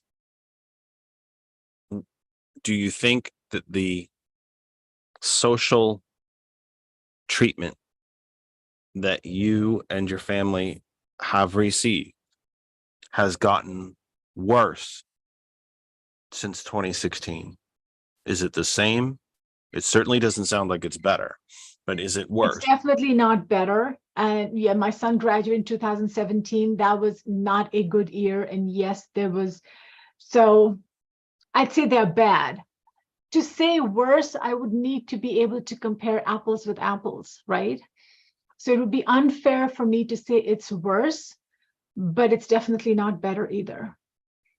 The N-word was flying around the corridors before 2017. My younger child, who's now going through the school too, has been called the F word. So yeah, inappropriate language and words have been used, and children are making remarks in school that the only way they could make those remarks is because they've heard them at home. The school is not teaching them those things. School doesn't teach kids to, school hopefully is not teaching kids politics per se. Talking about Trump and Biden and this and that. Hopefully it's not the staff teaching them that. Kids are getting that from home and they're bringing it to school. What conversations have you had with the staff? As with the staff, Have you received any verifications of what your beliefs are, of what's going on there? Have any of the teachers pulled you aside very quietly and said, we know that it's miserable here, but we can't fix it? Or have you been brushed off? Or have you, what about, well, I'll stop with that question and ask about the next one. But my interaction with the teachers has been more specifically regarded to our personal experiences with the school. So when my child comes home and says they were called a certain name, then I reach out to the school. And I've spoken to the school counselors and the school principal. And so I can't say, I don't talk about the general school environment because I think it's a individual. Some kids don't experience that. And I don't think it's fair to make general remarks. One kid's experience in school could be perfectly fine, pleasant. And ironically, this same child who was called name is also a child who likes going to school because they have good friends there. It's the place they socialize. Mhm. That's literally how a lot of our traumas are quote unquote buried and not surface easily, because the place where we are traumatized also happens to be the place where we have our best friends, where we have a social life, where we like going, we want to go, we get to interact with other kids, right? So it's a mixed bag of good experiences and bad experiences. What about other families of color in the district? Have you been able to build relationships and or unity with them to push back against this? So over the 20 years that I've lived in this area, this was predominantly a white community. There weren't many children of color.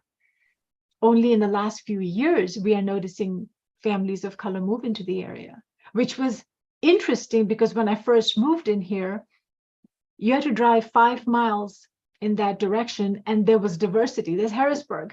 Mhm. There's an invisible line. You cross that line and diversity just falls off the cliff. There was no diversity. 20 years ago, there was no diversity on this side. Only in the last few years, it has become more diverse. And I believe that's the reason why these issues have finally come to surface. You don't hear complaints of racism in a place where there aren't many different races in the classroom, right? Right. If your classroom is The heat never breaks in the summer. exactly. So I think these issues are finally on the table because now we've got people from different origins walking the same corridors who are like, wait a minute, these conversations are not okay. But when everyone was alike, they said whatever they wanted. They didn't feel offended because there was no one there who felt offended by what they were saying, even though it was still wrong. Maybe I'm out of touch. I'm going to preface that straight away. As involved in politics as I am, maybe I'm a tad out of touch here.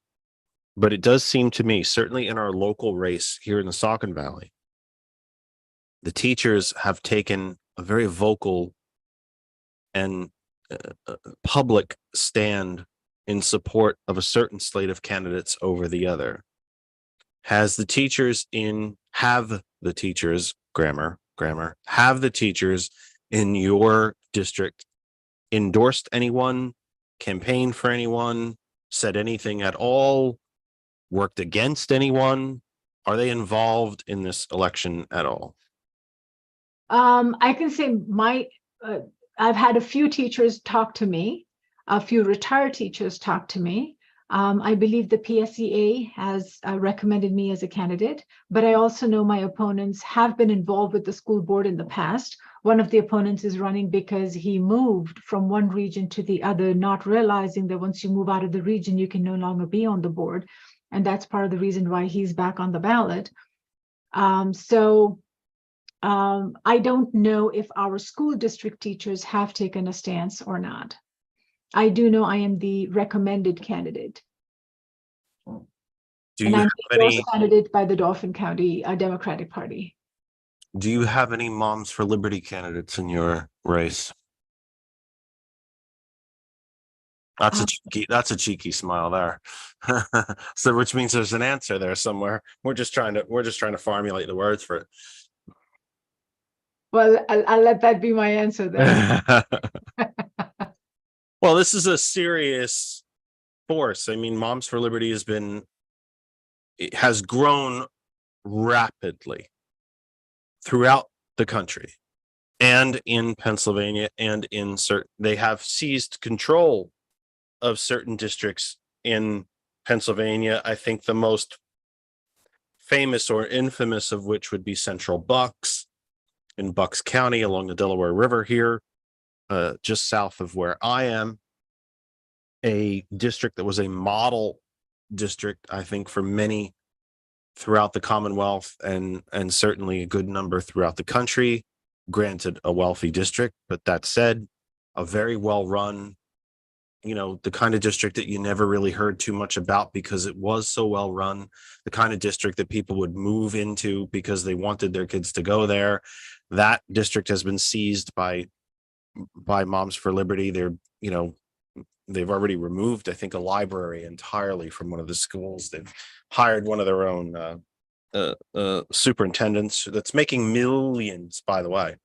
A superintendent's scheduled to make, I think, $3 million over a 5-year contract. I don't know any administrator making that kind of money, even though folks love to bitch about the costs of administrators. I don't see anybody in the school board in Central doing that. They have been declared a hate group by the Southern Poverty Law Center, along the same lines as the Proud Boys, Oath Keepers, Ku Klux Klan. They're in the same group. So I will, at the risk of pushing a bit too hard, I will ask again, do you have Moms of Liberty candidates, and is Moms for Liberty active in your general school board election? I know Moms for Liberty is in the area because I believe, I'm trying to recall, believe I received something from them, either a mail or an email or something, but because, of course, I have nothing to do with them directly myself, I did not respond to them. To the best of my knowledge, I do not know if my contestants are overt supporters of Moms for Liberty or not. But I do know they're both Republicans. Have you seen any of the Moms for Liberty general platform, if you will, or raison d'etre involved in your race? The book banning, the attacks on trans kids. I always find it very interesting that they attack trans kids sometimes in districts where there are none. But the book banning, the whitewashing, and I don't always mean racially whitewashing, although I do mean that as well, but the whitewashing of, dare I even say, the bleaching of history. Have you found that either involved in this election or creeping into your district? I know Moms for Liberty is active in this area. I do know there is trans hate in our schools amongst the students. I have not, the staff and administration, the choice of words they use indicate that they are not anti-trans, yet their behavior and their reluctance to identify children by their preferred pronouns speaks otherwise. So I guess what I'm trying to say is this school makes the formal statement to appear to be accepting and inclusive, but that's just words. And again, just because the public face is out there to be accepting and treat everyone equally, but the reality on the ground, if you will, is not. Amongst the kids, again, many kids are accepting, but it takes one kid to be the disruptive element, one kid to be the transphobic kid calling others names. And the problem with that is it takes one to traumatize. You can have a class of, a group of 100 kids where 99 are accepting. But it's that one kid's trauma, it's one kid's foul words or actions that leave a scar. And the way I usually try to describe it when people minimize it is, I use this analogy of growing a tree. What does it take to grow a tree? You start with the seed, you have the soil and the water and the climate and the sunlight, all of these resources and time. It takes a long time to grow a tree. How long does it take to saw it down? That's what trauma does. You can have 99 people around you supporting you, encouraging you, accepting you and everything. But if one person in power, one person can do enough damage to you to scar you for life. And if that person was a person in a position of power, they could ruin your career. So I'm Is- not always talking about emotional and mental damage that stays for life, that can throw people's life off track. But if that person is a person of power, it can throw your life off track professionally, financially, in so many other ways. I personally do believe that my child, my firstborn child, was subject to a lot of that. In 2017, besides numerous other things that were going on, we had an English teacher who was ultimately fired for pornography and other stuff. That devastated the lives of a lot of seniors that year. A lot of seniors did not graduate in 2017 because of that English teacher. And that is on their transcripts for the rest of their lives. From the administrator's point of view, it was a one incident. It happened many years ago. We fixed it. We've moved on. And they are correct. They're not wrong. But the children who were affected by that, their high school transcripts are with them for the rest of their lives. Does this speak to the growing reality and concept of minority rule, insofar as 8 members of the House of Representatives seem to be directing the entire direction of a body of 435 members? That the one kid that you're talking about out of 100, while 99 have no trouble with each other, one does or may, and it's that one that seems to be getting the attention and that seems to be directing the entire way or lack of way that the district responds to it. Accountability. That one kid needs to be held accountable. I mean, look what one precedent did to the country. Look what one ex-president did to the country. Is still doing the country. Exactly, right. So, and what I often say, murder is illegal. Does that mean we have gotten rid of murderers? No. People still commit murder, but then we hold them accountable, right? So people who do these acts must be held accountable. And I think that's the piece that I don't see happening. I'm not talking about punitive punishment. I'm not necessarily saying expel, which is a whole different interesting discussion, by the way. But accountability, do we know what is the best method to hold these kids accountable? And I'm not saying traumatize the kids who are traumatizing the other kids, because again, that's not the appropriate way. But I think teaching kids empathy and compassion, and the importance of empathy and compassion, is important. That is education. In Lower Dauphin, we've been walking around with T-shirts saying, be kind, be kind, be kind. And the only time I'm seeing the least amount of kindness happening amongst the kids is now, since they've started wearing the shirt, be kind, be kind. So understanding what kindness means, understanding empathy and understanding compassion, and majority of the kids have it, don't get me wrong, majority of the kids do have it. We have a wonderful generation of kids, the kids around the country, the kids in Florida, the stuff the kids have been doing last few years gives me hope that for everything else we've done wrong, some of us have done something right to have these generation of brave children who are willing to march out on the streets, speak their mind, stand their ground, and fight for their rights. I think we have a great generation of young people growing up. But just the way the country is divided and so polarized, we still have young people who are brainwashed and equally polarized. And part of that comes from the ignorance and indifference they have towards others. Let me ask you what might be more of a mundane sort of school board candidate question, and that is the idea of property taxes.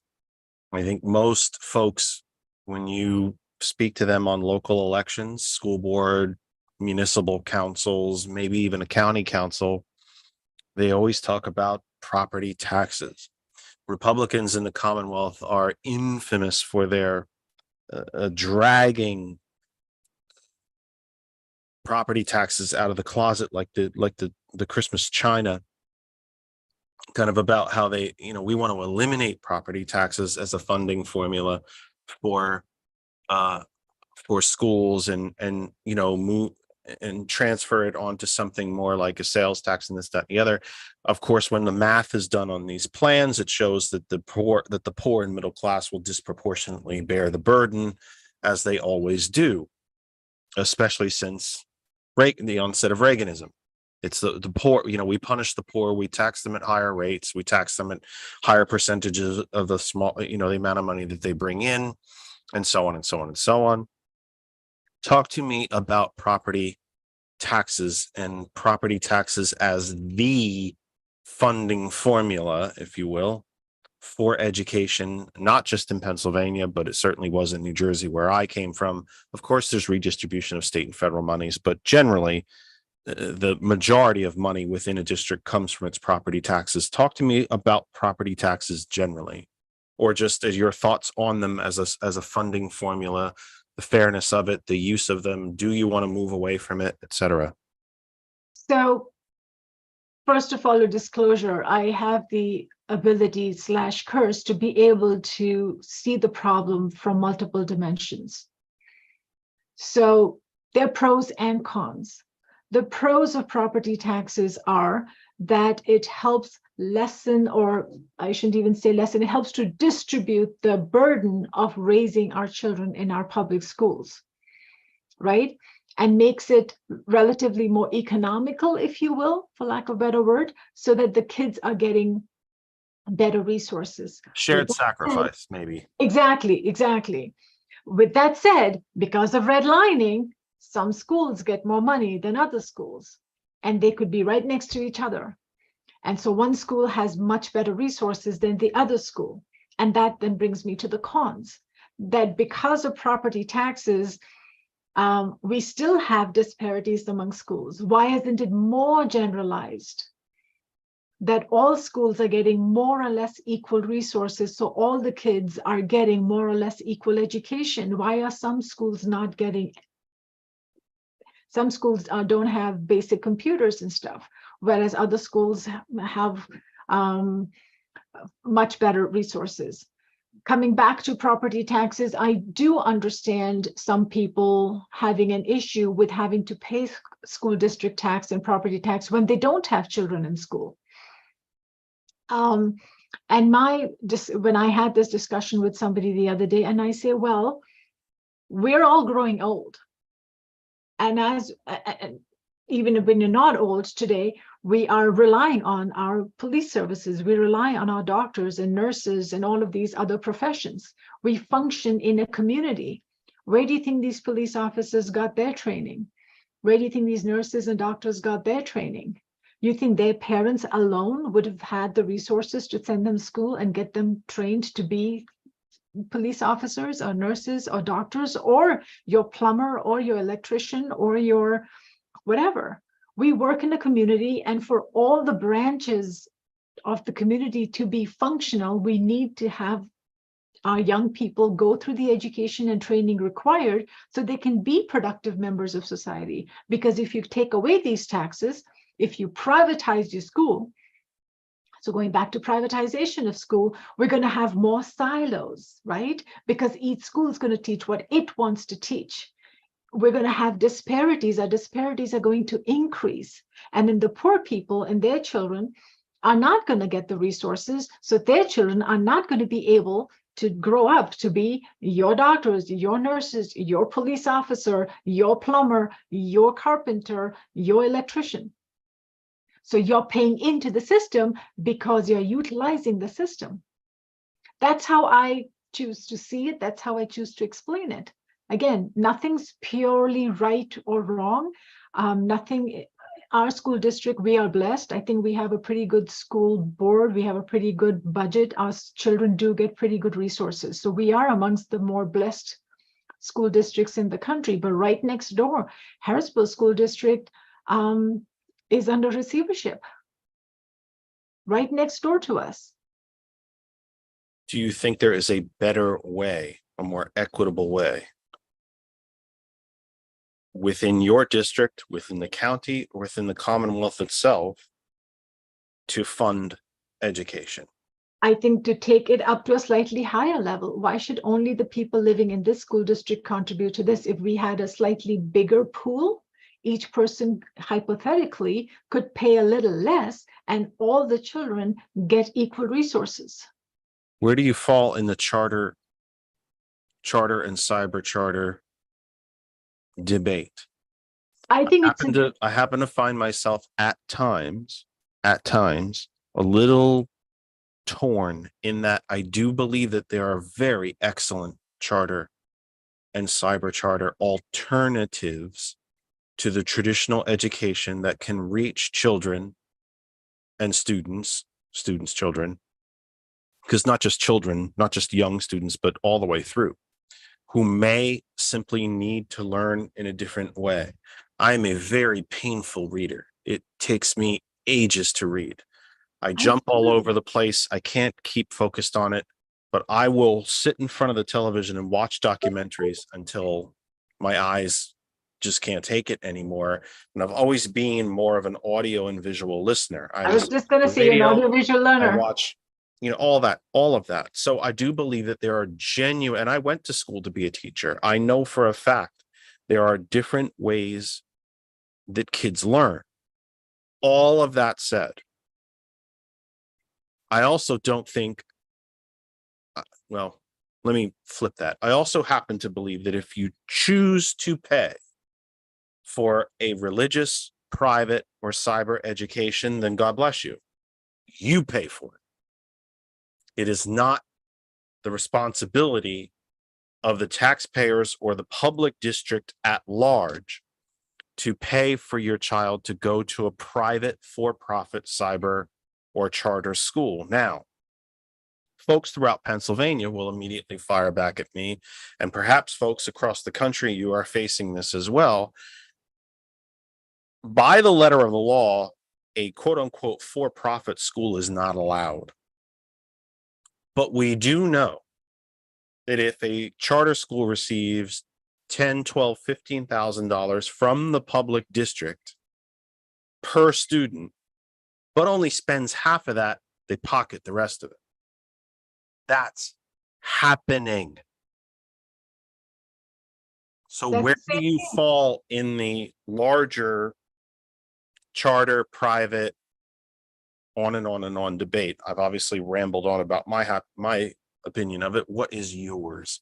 So from the economy point of view, as I told you earlier, taking tax dollars, which again, hypothetically should be lesser amount of money, but paying it to for-profit organizations is a system that logically is not going to be able to sustain itself. The only way that system is going to stay functioning at any level is if you keep raising the taxes. Because at some point, if you're paying a for-profit organization, that money has to come from somewhere. So your taxes are going to go up. So from an economy point of view, I agree with you that if people choose to send their children to a private, religious, for-profit school, then they should bear the price for it. Or the schools need to find a way to provide scholarships or whatever for the kid. I don't think a taxpayer should pay for that. But coming back to, from an education point of view, a child's education point of view, as you said, you're an audiovisual learner, you're a painfully slow reader. I'm right there with you. I could stare at a 2-page article for 5 days and I still don't know what I'm reading sometimes. My brain just doesn't process it sometimes. And other days I can go through stuff really fast. I'm a huge audiovisual learner myself. So knowing today that we know kids who have ADD, kids who have ADHD, so they're different. And this is literally what I tell my college students in my first lecture. I actually dedicate a few minutes of my lecture on this. I tell my students, if you don't know already, try to figure out what kind of a learner are you? Because once you know how you learn, once you learn how to learn, nothing can stop you from succeeding. Because so many times we hear students say, oh, I hate physics because my physics teacher was terrible. I hate biochemistry, or I hate this, or I hate math, or whatever. My teacher was mean. My teacher was rude. I didn't understand a word he said or she said. And I find that sad, because all subjects, physics, chemistry, biology, art, music, dance, whatever, all subjects have the potential to be enjoyable to any person in the right climate. I actually found, just me, when I went to college is when it got worse, because you paid to be there, right? The professors were not like your high school teachers. They didn't care how accountability just wasn't a thing. And if you were missing it, well, then tough. You know what's on you because you're paying for it. You don't want to come? Good, don't. You're not getting it? Well, moving on. And it was so much of that, the history courses that were, okay, tonight's reading, 70 something pages of this. And if I got through 10% of it, I was lucky. I just had a discussion on Facebook but- on that. And that doesn't mean that the other folks in my classes needed to suffer through Ken Burns' Civil War if that didn't work for them. But that's what works for me. So I happen to believe that charters have a very vital service. I truly do, when they're run by the district. But what I hate to see is first off, that we just place an arbitrary price per head. We're not planning a wedding here. We're not having a corporate event. This is education. One student might need more than the next, but I suppose that's probably the only real way to do it. We have to establish But then I'm also price at saying, some in point. my limited experience, the standards need to be equal too, Right. because during the pandemic, 2020, we were all remote. In 21, we went through a phase where we were given a choice whether you want to come back or not, because we had limited capacity and stuff, right? Mhm. And so some people, myself included, were looking at continuing to do remote school. And then we were told by one of the school counselors themselves, told me, you do not want your kid doing the online version of this. It is subpar. It's not the same as the school's teaching. And I'm like, why? That's not okay. I think children should have the choice, should have the ability to choose which one works better for them, but the standards need to be the same. And I feel, and as we're learning, we're getting data, and we are learning more from it. And there's a slightly separate discussion about what I am experiencing right now, that I think I'm experiencing with the college students and their performance and stuff like that.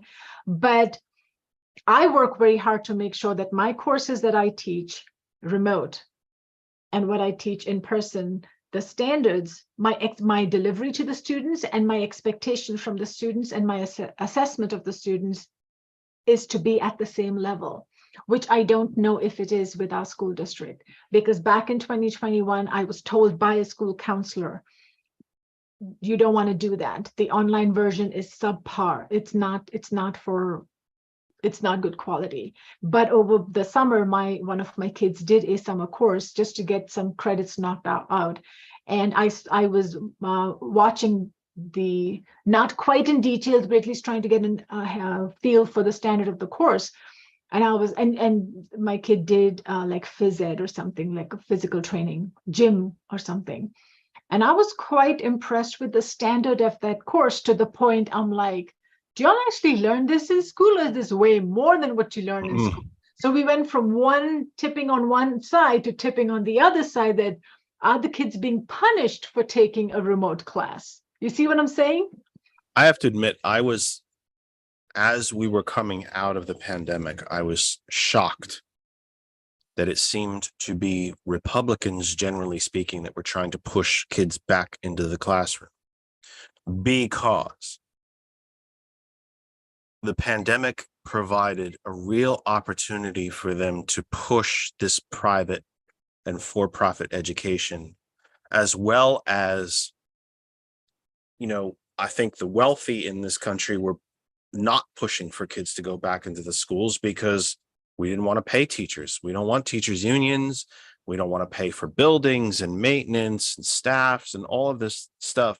I was very surprised that it ended up being Republicans that seemed to be pushing kids back into classrooms, even when it was still the data wasn't exactly there as to how safe it was.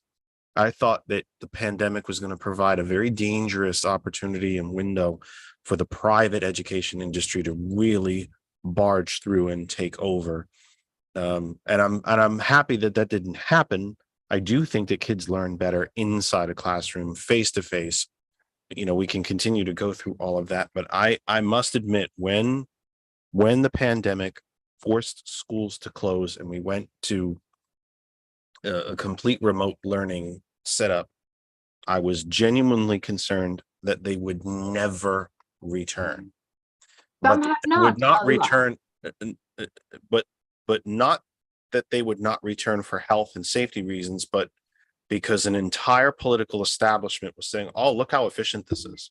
Look how awesome this is." Oh, and at the same time, wink, wink, wink, the part that we don't want to tell you out loud. Now we don't have to pay millions for this building anymore. We don't have to pay maintenance staff. We can probably break this teachers union. We don't have to feed the kids anymore.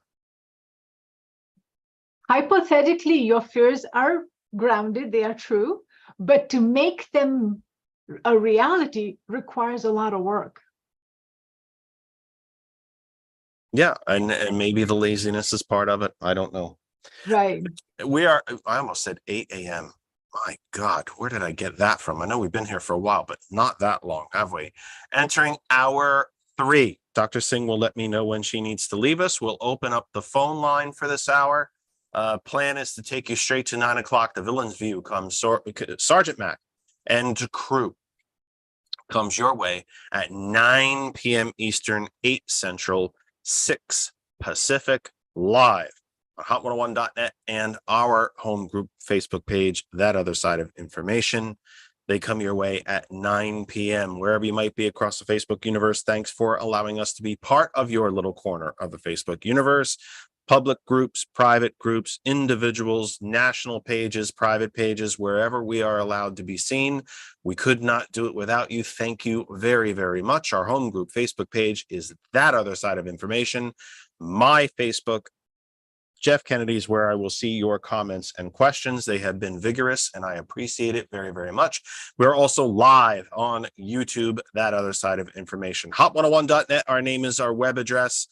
Apple App Store, Google Play Store, and the Tune In radio app, the TCP Media Group, all part of your broadcast outlets for our program, The Kennedy Effect, live with you entering our 3rd hour on October 15th. We will open up the phone line. Let us not forget the PayGive app. You have to buy things.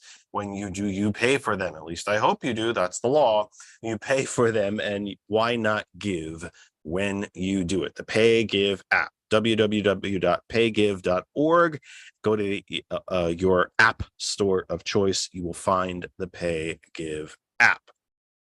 I will put the phone line on the screen. Phone line is also on the graphic that George has been so kind to put up, and we will allow you to call in and take part of the program. The doctor is going to go feed the kids as she should. So I want to just turn over the floor to you, as I do any guest, and certainly any returning guest, and that is, if there is anything that we did not get to mention, anything that you wanted to mention, any answers that we didn't get to completely flush out, topics we didn't get to touch on, how do people follow you, contact you, only what you're comfortable giving out, where are you campaigning, how is the campaign going, all of that stuff. I just want to open up the floor to you and then allow you to run off and feed the kitties. Thank you, Jeff. Again, kitties, K-I-T-T-I-E-S, I mean K-I-D-D. So I just turn over the floor to you to anything that you want to put out there. so again, Jeff, I wanted to thank you for having me here. Thank you for doing what you do. It's a lot of work. My Facebook page is Citizens for Dr. Anju Singh, so you can follow me there. I do have an ActBlue account. I request folks who are willing to support me to make donations there. Please come out and vote. As I've shared with you, I'm a single mom working several jobs, so I have very limited time to actually go knocking on doors, but I am always available if you want to send a message through Facebook or call me or text me and talk to me. I'm happy to meet and talk with you. So that's how campaign is going. Not as well as I'd like it to go because I don't get the time to go knocking on doors and talking to people as much as I need to and I should, but I do the best I can. And if I have one message for folks out there, education is important, not just literacy, it's education. When I'm sewing a bride's gown, I remind them about Pythagorean's theorem and the hypotenuse. So you have to find ways to, I don't think we consciously realize how much our education helps us. Everyone thinks that once you get a degree, you get a job with the degree. They don't realize that the fact that we think, the way we process information, the way we behave, the way we react, the way we respond, all of that has come from the way we were raised. And a big part of what we were raised was that what we were taught at home, what we were taught at school, what we learned on the playground. That's, I think, about 90% of everything that made us who we are today. So education is important. I'm a huge supporter of our public education. And please have faith in our education and please allow our children to be taught the facts. Let them figure out who they want to be, who they want to support, and trust the children will make good choices. They will make good choices, but we've got to trust them. We've got to share facts with them. Facts are not always sweet and pleasant. Facts are sometimes difficult. I fess up to my kids. I make mistakes all the time. I apologize to my kids when I make mistakes. Historically, we've done things that are not smart, not wise, not humane. It's okay to teach our children things that have happened in our country. And they need to learn from that, because if we deny them that, then we risk repeating history, which according to me, then we're going back in time. We're not moving forward in time.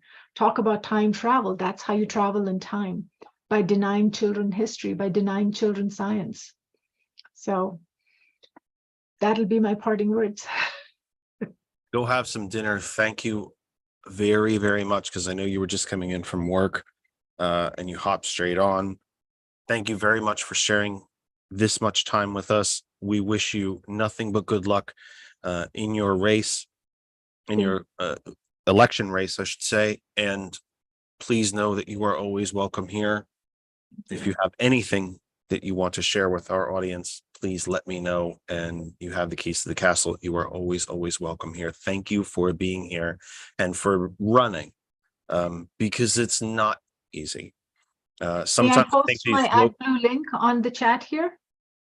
I would put it in the Facebook. Yes. Don't put it in the chat here in the Zoom. It doesn't go out publicly. I would put it on the Facebook. But yeah, and thank you for running, because I think we tend to think of higher offices and the glory and the cutting ribbons and kissing babies and the, the parades and the so on. It's our democracy is built on these local, I even hate using the term, but I think there is kind of a pyramid effect of it. These lower level offices, these local offices, school boards, town councils, our democracy is built on these things, on these offices. So thank you for running and thank you for being here, and please go enjoy dinner and come back and see us again. All right. Thank you so much. Take care. Thank you. Good night. That is Dr. Anju Singh. We are thrilled to have had her for as long as we did. She does have to feed the kids, and hey, life happens. You may be able to see on the screen, I think I put too many words because it looks like it isn't quite coming through. Phone line is open, 267-227-9189, 267-227-9189, 227-9189. Feel free to ring in. I didn't exactly know when she was going to be leaving, so I wanted to have her here for calls, but she has a family to feed. No worries. Life happens. This program is certainly not the end all be all. That's for damn sure. But we are here to take your calls for the final 50-ish minutes or so until the Villain's View comes your way live at 9 p.m. 267-227-9189, 267-227-9189. If you have local elections anywhere within the sound of my voice, and if you are watching the recorded version on YouTube or Facebook or wherever, I'm begging you, absolutely begging you to please vote. It does not take long. It doesn't. It just doesn't. It doesn't take long. Please vote. You can normally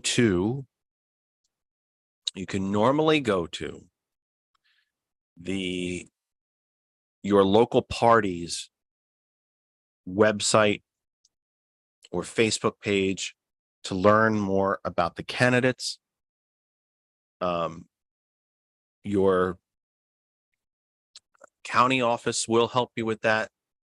The Pennsylvania Department of State would help you with that. If you are in Oregon, Idaho, Texas, California, Ohio, Florida, wherever you might be listening to us, your Department of State is tasked with helping you with these things.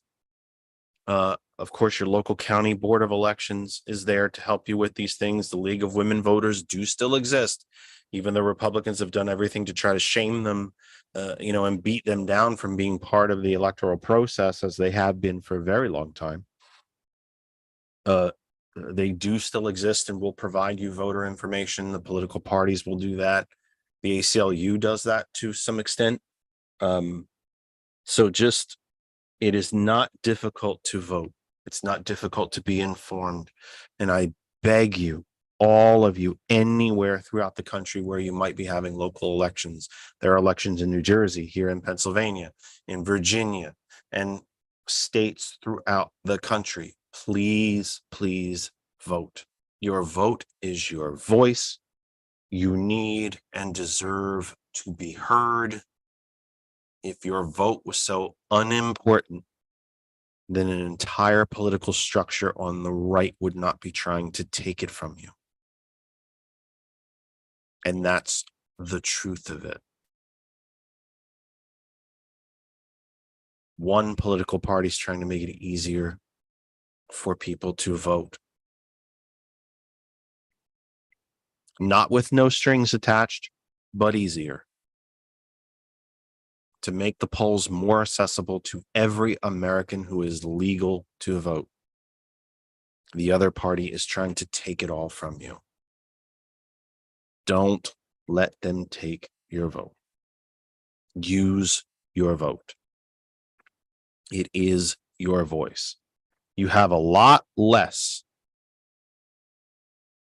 excuse, room, space to complain about what's happening in this country when you don't vote. I just think it's just how I think of it. You have a lot less room to complain when you don't vote and when you're not informed. So please, please, please vote. 813 will be with you for about another 45 minutes. Phone line is open. 267-227-9189, 267-227-9189, 267-227-9189. If, by the way, first off, if you go to the chat, the comment section of our Facebook post, Dr. Singh's Act Blue is in there. You can find that there. If you are trying to call and can't get through, tell me somehow in the Facebook chat or something like that, because we do think we fixed all this. But if for some reason, by some reason, you were trying to dial in and can't, drop it in the Facebook chat or the YouTube chat and let me know. Because George and I were up to almost 1 o'clock in the morning last night working on, well, no, I was up to almost 1 o'clock in the morning doing the promotions and sharing and so on. George dropped out and went back to relax as he should about, I think, 12:15, but we worked on this from almost about an hour and a half late into the night, trying to get the phones sorted out and in conjunction with Restream, et cetera, et cetera, et cetera. We believe that we did that. So if you can't get through for some reason, please drop me a comment in Facebook, 267-227-9189, 267-227-9189. Let's see if this works. Let's hope so. Randall, welcome to the program, my friend. Hold on a minute. I got to hold You on. didn't turn it down in the background. Cardinal sin. I'm Cardinal sin. I'm going to throw. going in and out all night, so I'm a lot of time. I'm going to throw campaign literature on- at you. A lot of time. Okay, I'm turning this off. I'm turning the feed off. You have to. Yeah, it's too far behind. It Oh, gets you very confused. God, now it's my flip phone. Gotcha. Uh, So talk to me, my friend. Hold on. There we go. I turned everything off. I'm not watching any video anymore with the time You delay. just have to turn the sound down. You can always keep it on. You just have to turn the sound down. This is a very radio thing. I was trying to on my cheap Kindle, but it would not turn down. I got Well, to there's your problem right there, Kindle. I don't even want to talk about that.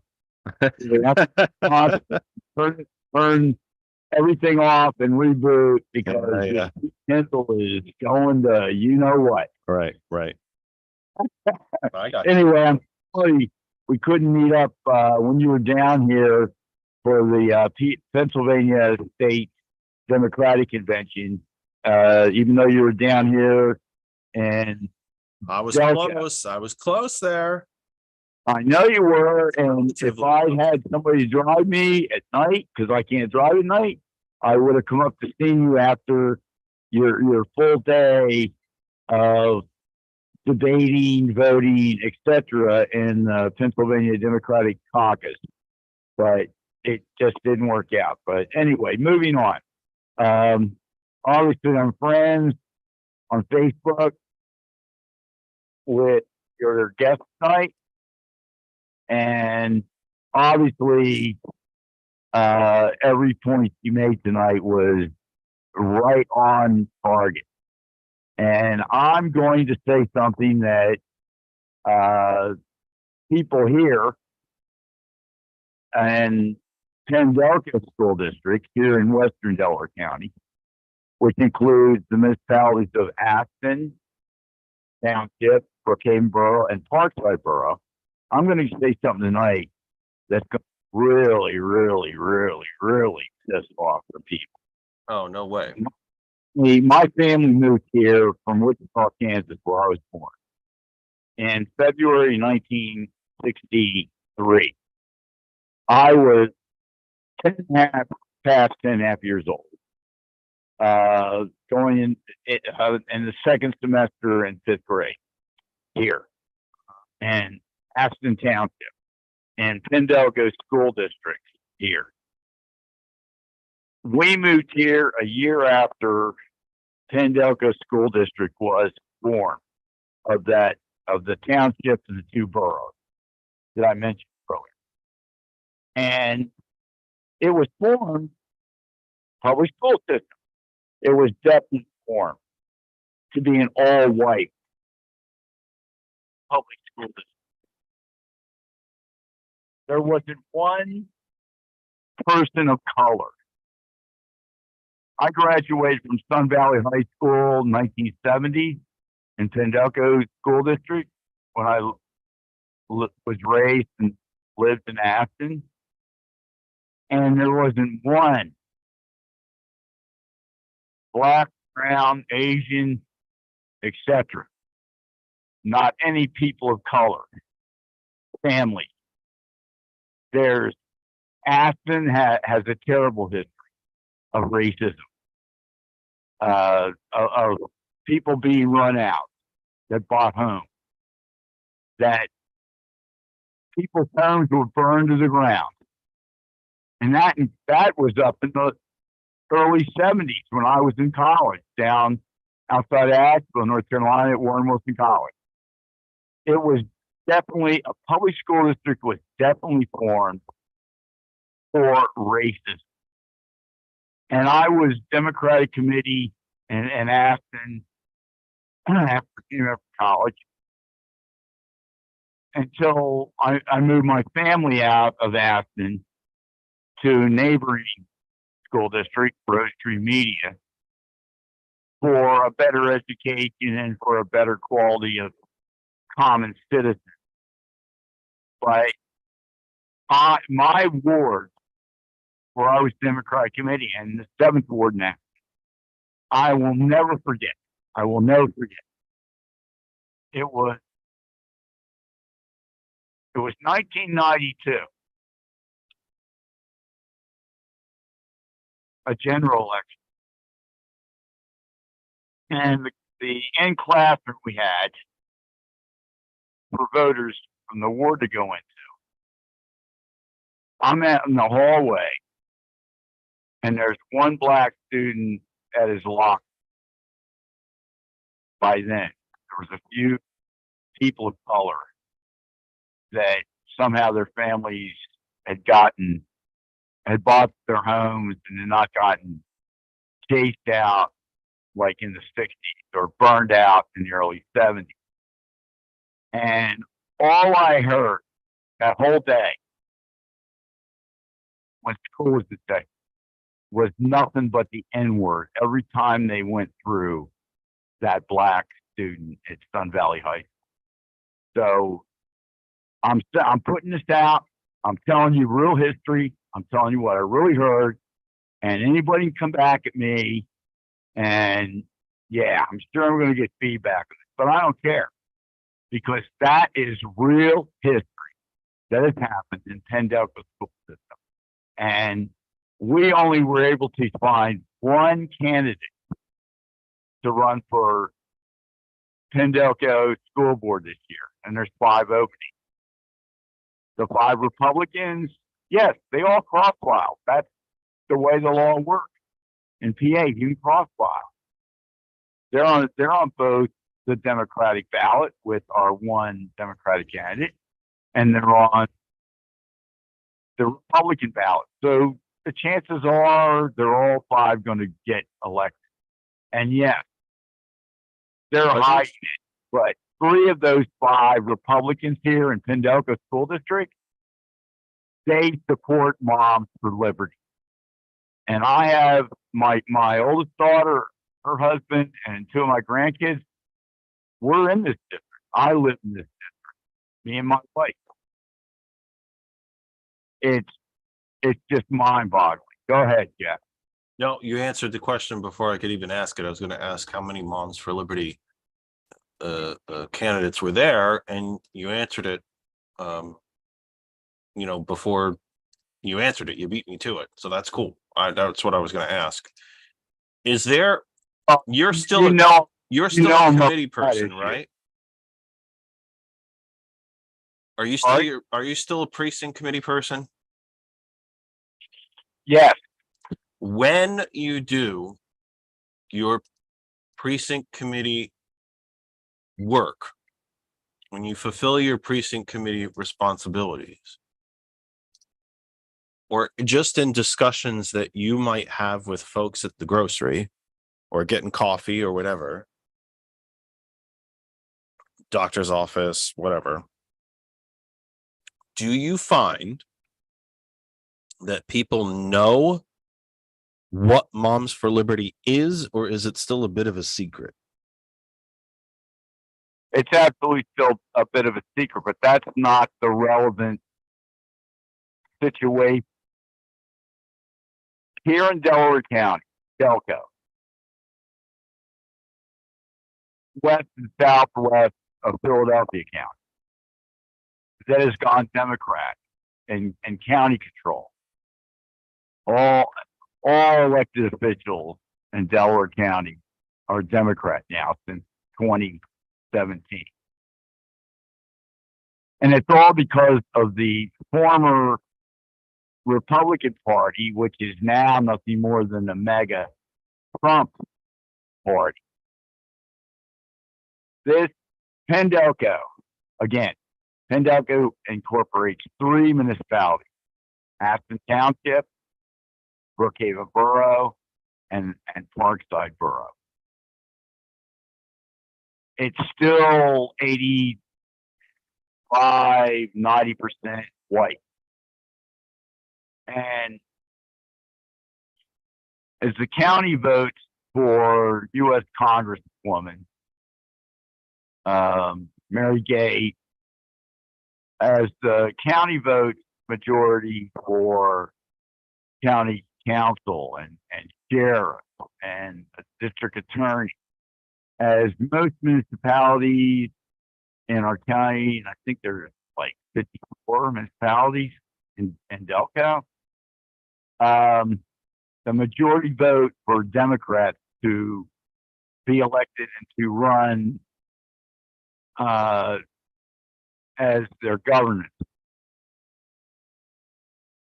The 3 municipalities here in western Delaware County that make up Pendelco School System, it is absolutely majority Republican voters still. It's absolutely majority Trump voters, Trump mega supporters. I mean, if you go back to the 2016 presidential election in Aspen Township, next door to me, I'm in Brookhaven now. There were 2 rallies for President number 45. The first one was at the Aspen Municipal Center in the gymnasium, and it was invite only. So it was like all the Republican Friendly politicians, all of the county there. And the second one, which was open to the public, Guaranteed Well- friendly crowd, right? can I finish, please? Was at Sun Center. And even though that's actually in Chester Township, it's part of the Aspen PO, post office, zip code. And that was open to the public. And so Aspen had really 2 rallies, or I should say the Republican Party at that time had 2 rallies here for what was going to become the Trump mega party. And it's an uphill battle here, the last part of the county to turn Democrat. My borough council, the Republicans control it. Pendelco School Board is controlled 100% by Republicans, and I can go down the list. This little section of Delaware County, Pennsylvania, it's absolutely Trump mega party.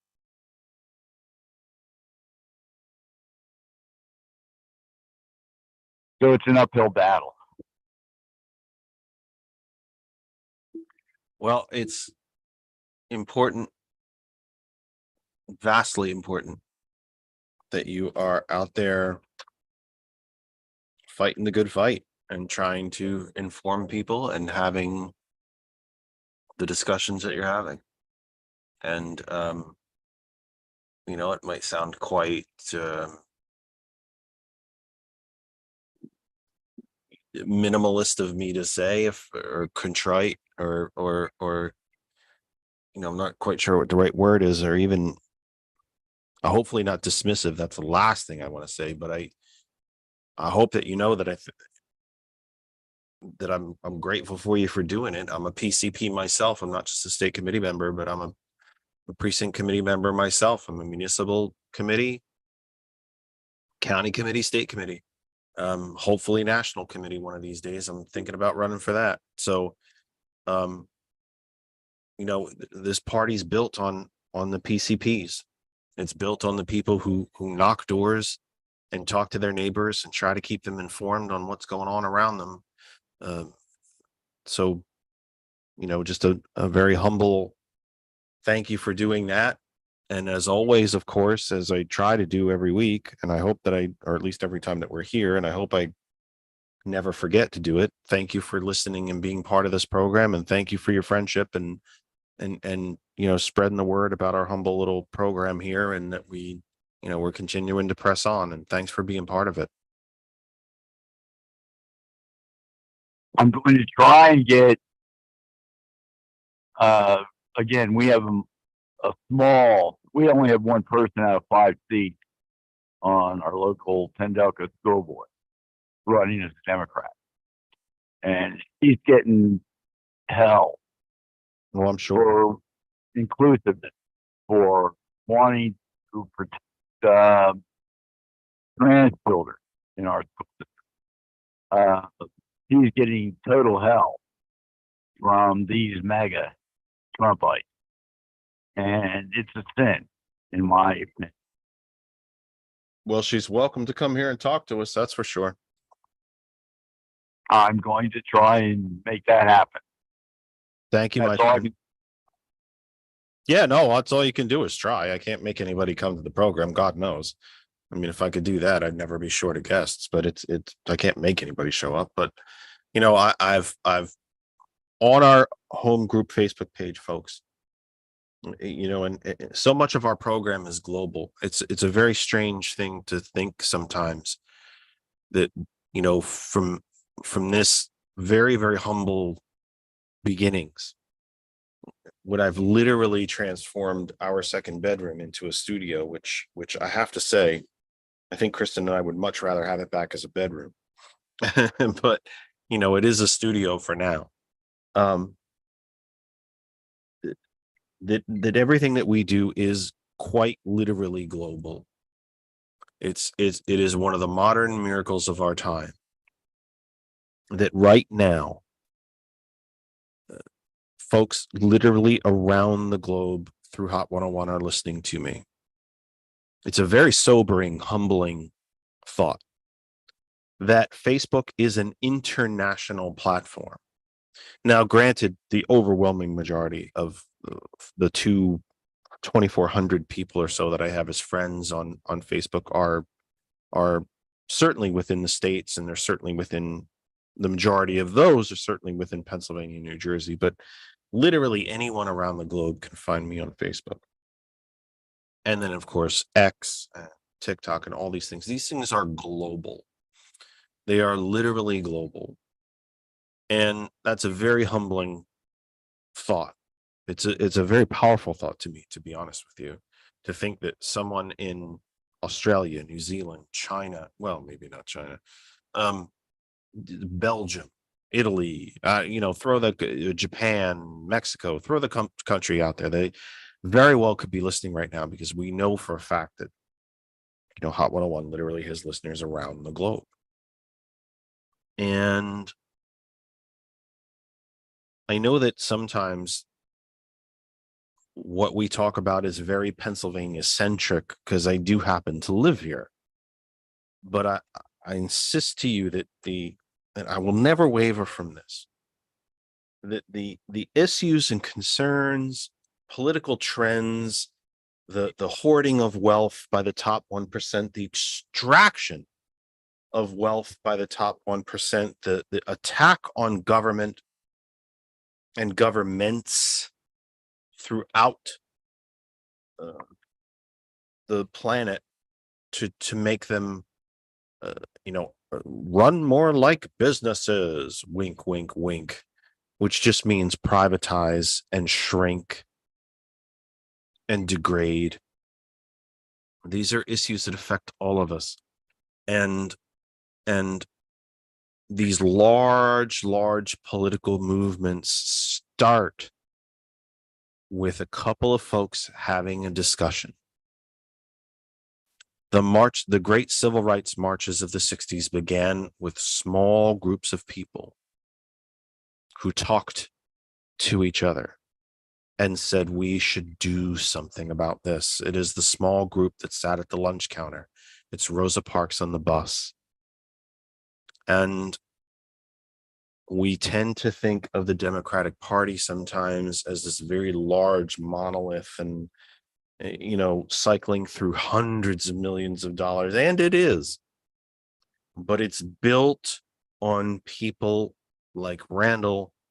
And I would like to think people like Kristen and I don't know if I'm fit in that same category, but I'd like to think so. Because we knock doors and we talk to our neighbors and we try to keep them informed about what's happening around them. Whether they agree with us or not is not always the point. The fact that they are that we're trying to keep them informed, I think, is the point. And these great movements, even the movements that we don't agree with, Moms for Liberty did not just fall out of the sky. And there's billionaire money behind it, but it didn't just fall from the sky. Folks had discussions. Before the Koch brothers bought out the Tea Party, it was a local grassroots sort of fervor. And then, of course, it was co-opted by the right. But these things happen through conversations. And, you can be part of these conversations. If you don't want to be a precinct committee person in the party of your choice, when you are at the coffee shop, talk to the person next to you. When you go to the library, talk to the person next to you. When you're going to vote, talk to the person in line with you. These are the greatest movements in history have begun with small conversations, with a small group of like-minded people saying this isn't right, or saying that this is right and we should do more of it. And it grows from there. And folks like Randall and precinct committee people from across this country they're the foundation of that. They're the foundation of political movements. And I'll end of rant on that, I guess. Did I lose you? Yeah. Did I bore you to death and you fell asleep?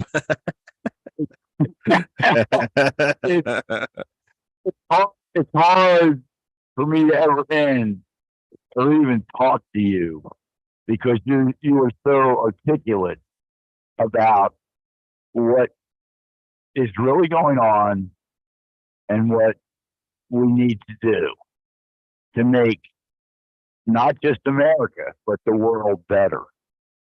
And I appreciate that, brother. And there's a reason at the beginning of this program that I mentioned planet Earth, the only one we have. And I mentioned in your comment section under your Facebook page for that other side that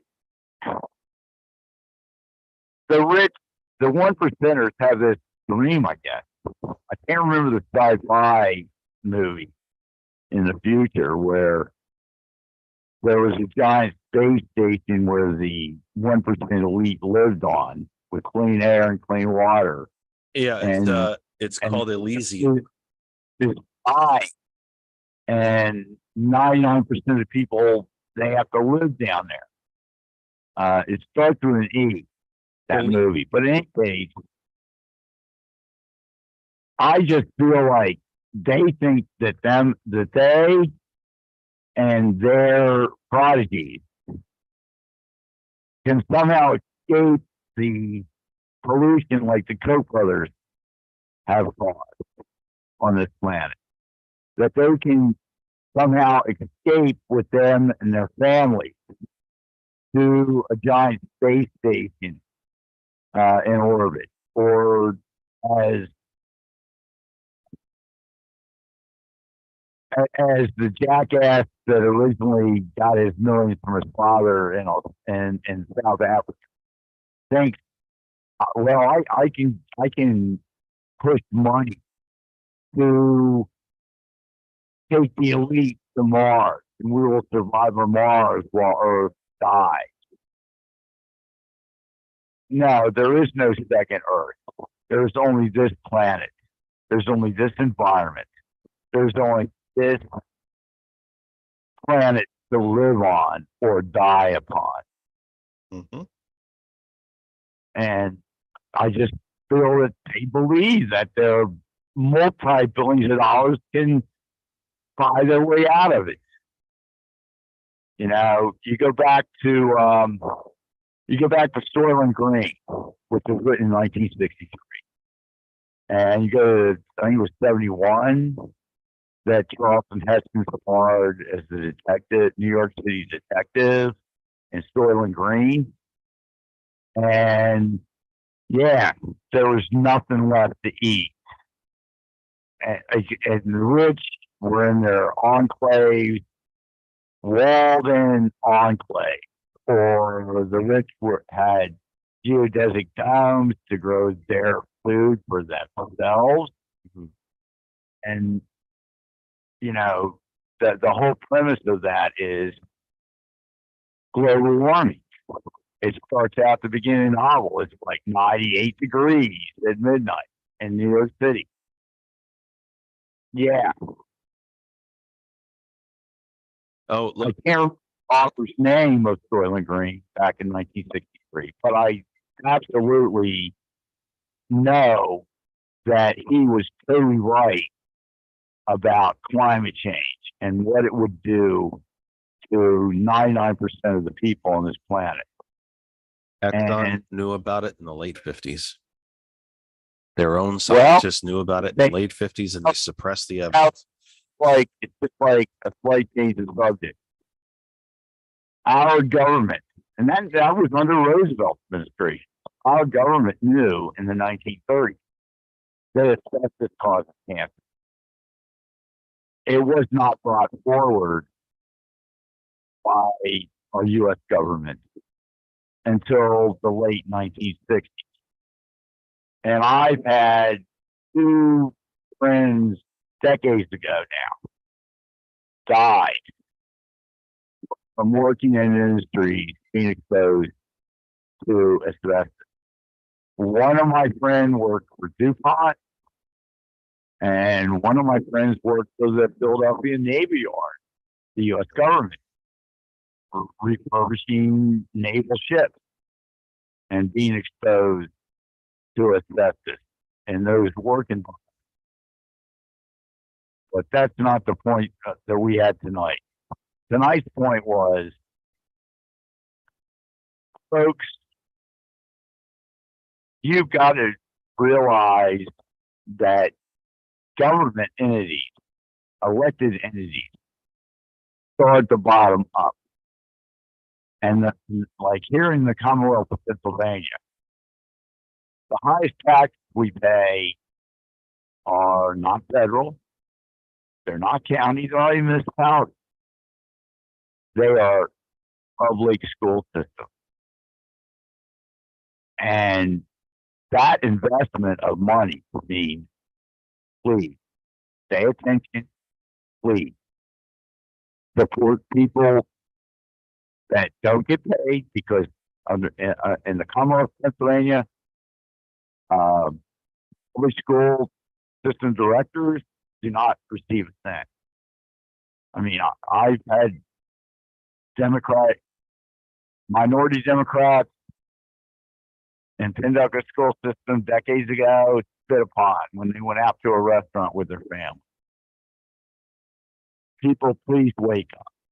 And with that, I'm going to let you go.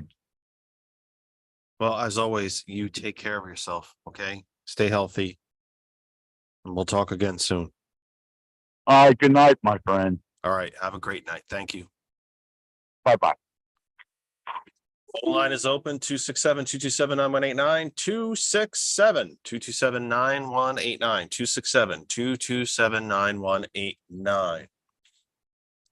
Until such a time as someone else rings in, let me jump a little bit into what is clearly the biggest story of the last week. That is the war in the Middle East.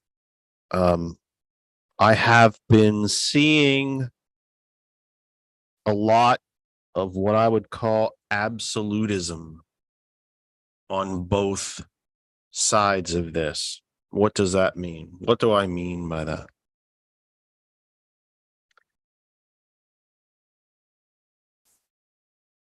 you would have to be, I think, cold-blooded to a point that is almost unrecognizable to not see the absolute barbarism of the Hamas attack on Israel. Stories now that have been corroborated by countless news organizations around the globe. Babies' bodies riddled with bullets, beheaded soldiers, beheaded women, raped women, houses, entire towns and neighborhoods burnt to the ground. And I think you have to be pretty daft not to think of how just completely barbaric this is. And the absolutism seems to me to be coming into two sides. Israel now can destroy anything it wishes because of the attack, or we should really be looking at the way Israel treats the Palestinians. And it seems that we've divided ourselves into these two camps. I would tell you that it is both. I think it's an awful lot of both. I do not, even though Hamas is the legally and internationally recognized elected government of Palestinians on the Gaza Strip, there has only been one open election in Gaza. That was in 2006 when Hamas was elected.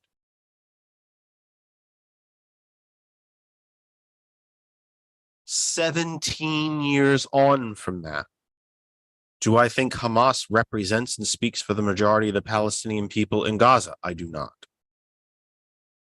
Do I think they are a dictatorial and theocratic government? I do. Do I also think that Israel is an apartheid state? I do. When Israel controls the power, food, and water access, and the amount of all of which that can enter and exit Gaza, that's apartheid. When it claims lands that only Jews are allowed to enter, that's apartheid. Does that justify what Hamas did? No. But does it condemn 2 million Palestinians who are not Hamas to death? No. I believe in my heart that President Biden and Secretary Blinken are actually trying to thread this needle. We've heard Secretary Blinken in his travels throughout the Mideast this week say Israel does not only have a right to defend itself, it has a duty to defend its citizens. I believe that as well. Does it have carte blanche to kill everything in Gaza? No. Do I think that the order to tell 1.2 million Palestinians in Gaza to go south,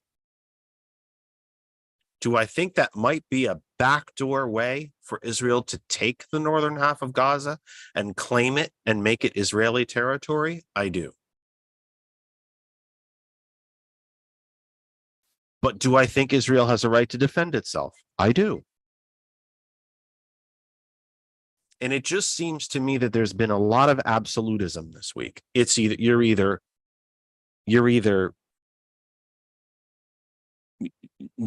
Israel can destroy everything and fight back, or the Palestinians should be stood up for. It can be, well, it can't be both, but Israel has every right to defend itself. But that defense does not justify mass slaughter. And that's where I fear we are heading. I fear we are heading for Sherman's march. Same way that Sherman marched through what is now Georgia and destroyed the city of Atlanta in the civil war. I fear this is what's coming in the Middle East. Israel trying to jam 2.2 million people in land half the size of the city of Philadelphia is barbaric. And again, do I think they might be using it as a backdoor to claim that northern half and keep it? I think that's a possibility. That also does not mean that if Israel treated the Palestinians on the Gaza Strip as complete equals within Israeli society, that Hamas would still not do what it did. It's very possible. It might even be likely that they would still have done what they did. But they're certainly not helping anybody by treating 2 million Palestinians in what the United Nations themselves have called Gaza an open air prison.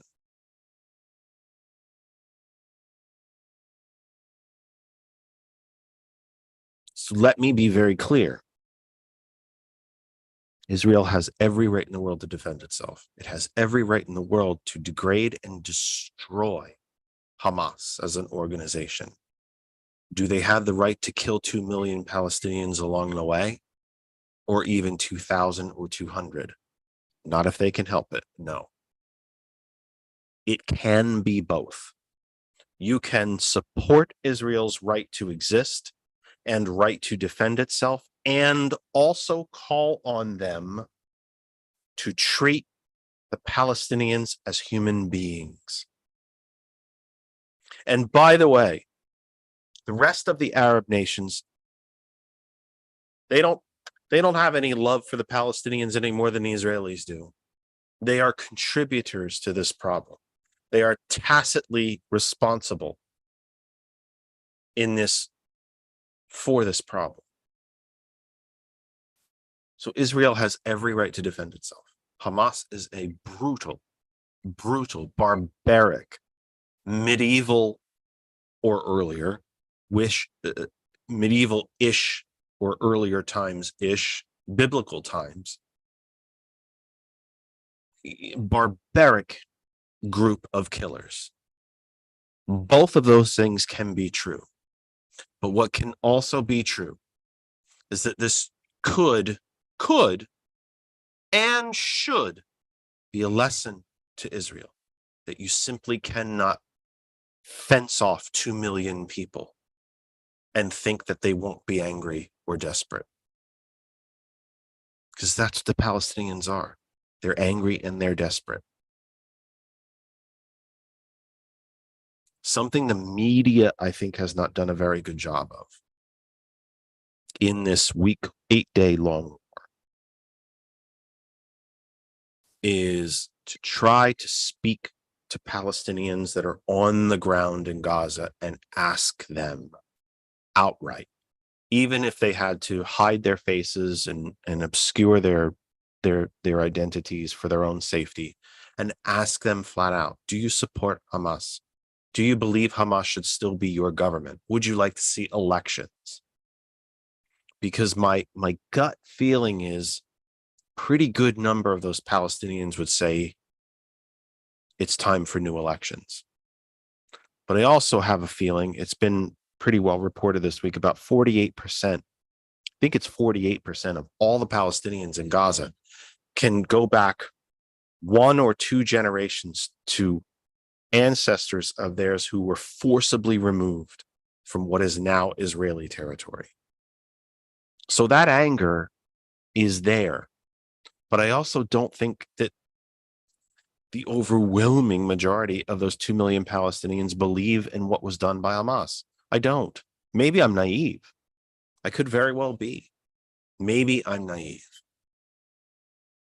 But it seems to me in both the media reporting and even the bit of reporting from on the ground, from Israelis who survived the attack to other,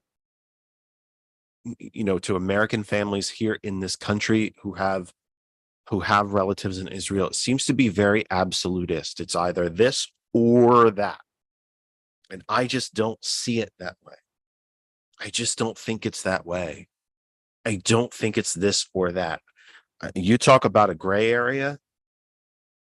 The gray area in this conflict is as large as the Middle East itself. Yes, Israel should and must defend itself, but it also must come out of this with the realization that those Palestinian folks are humans. They're human beings. We talk about here in the United States, the crime, especially property related crimes, theft, when someone goes in and holds up a bodega somewhere, bank robberies, home invasions to steal goods and private property. Many of these crimes are done out of desperation because people can't afford their homes, they can't afford food, the Palestinian people are desperate. But I also don't think that all of them are terrorists and killers. It is my hope that Israel would come out of this with the realization that it simply cannot treat these people as animals any longer to be caged. And we will decide when you drink, when you eat, and how much. And if you have electricity and you can't have jobs and you can't have an education, stay behind your fence, pinned against the sea. I just don't think that the day-to-day person on the street Palestinian is the same as Hamas. What Hamas did and continues to do is, again, absolutely barbaric. Any massacre you can think of in human history, from the founding of human civilization through biblical times, through medieval times, through World War II. It is barbaric. It is depraved on levels we have not seen probably since World War II. But not every single Palestinian should pay for it or deserves to be killed for it. Maybe I'm naive. Maybe I'm overly optimistic, which is something I've rarely ever been accused of. But it just seems to me that people in Palestine, in the Gaza, are not happy about all of this. They just want to live their lives. They want to have a job, provide for their families, that their kids have an education, and live a happy, peaceful life. That's my humble little take on that as we wrap up the program. George, anything you would like to add to the folks? It looks like the phone worked. We stepped away. Oh, there he No, goes. I did not see that. No, sorry, I'm here. Yeah, the phone worked. That's great. We did something. Yeah. With that. What we will now need to do, George and I, is figure out if I have to actually keep both the Restream and the Zoom open, because right now, if I go to Restream, I'm there on camera. Look at me. And it is sucking up a tremendous amount of bandwidth. But I will. And interestingly enough, the chat is here, which is interesting, George. The chat from both YouTube and Facebook is on the Restream, which I find interesting. It's very strange. So I guess if I was to back out of it, we wouldn't be there anymore, but I guess we'll have to work on that bit. But the good part is I promised you that while I took this last break, that I would get work done. I did clean this office. I can see flat surfaces, and we got the phones fixed. Nice. So there we go. Let me also remind you, all of you out there, anyone who sees this, up until November 5th. So that's 3 more weeks, he said, I think. August 22nd, August. Where am I getting August? October 22nd, October 29th, and November 5th. We have 3 programs left before the end of the election cycle. If you are a school board, municipal, county candidate, anywhere in the United States, you are welcome to come on this program and talk about your race, your election race, your candidacy, why local elections are important. Same type of discussion we had with Dr. Singh tonight. You are welcome here. It's 8:59. We need to wrap up. Coming up live in less than a minute, The Villain's View, live on hot101.net, and that other side of information for Lynn and George Dare. For everyone, thrilled to have George here. The program is so much easier for me and more comfortable when I know George is there with me. Sounds kind of corny, but it's the truth. I just feel better when I know he's on the other end and in this room, in this Zoom, and here with you with me. It's a better program every time he's here. So for he and Lynn, for everyone at hot101.net, DJ Lex, DJ Earl, everybody there, for the TCP Media Group, for our sponsor, paygive.org, and for Kristen and Daisy and Guy downstairs, I am Jeff Kennedy. We will see you next week. We've done about all the damage we can do. The Villain's View starts right now.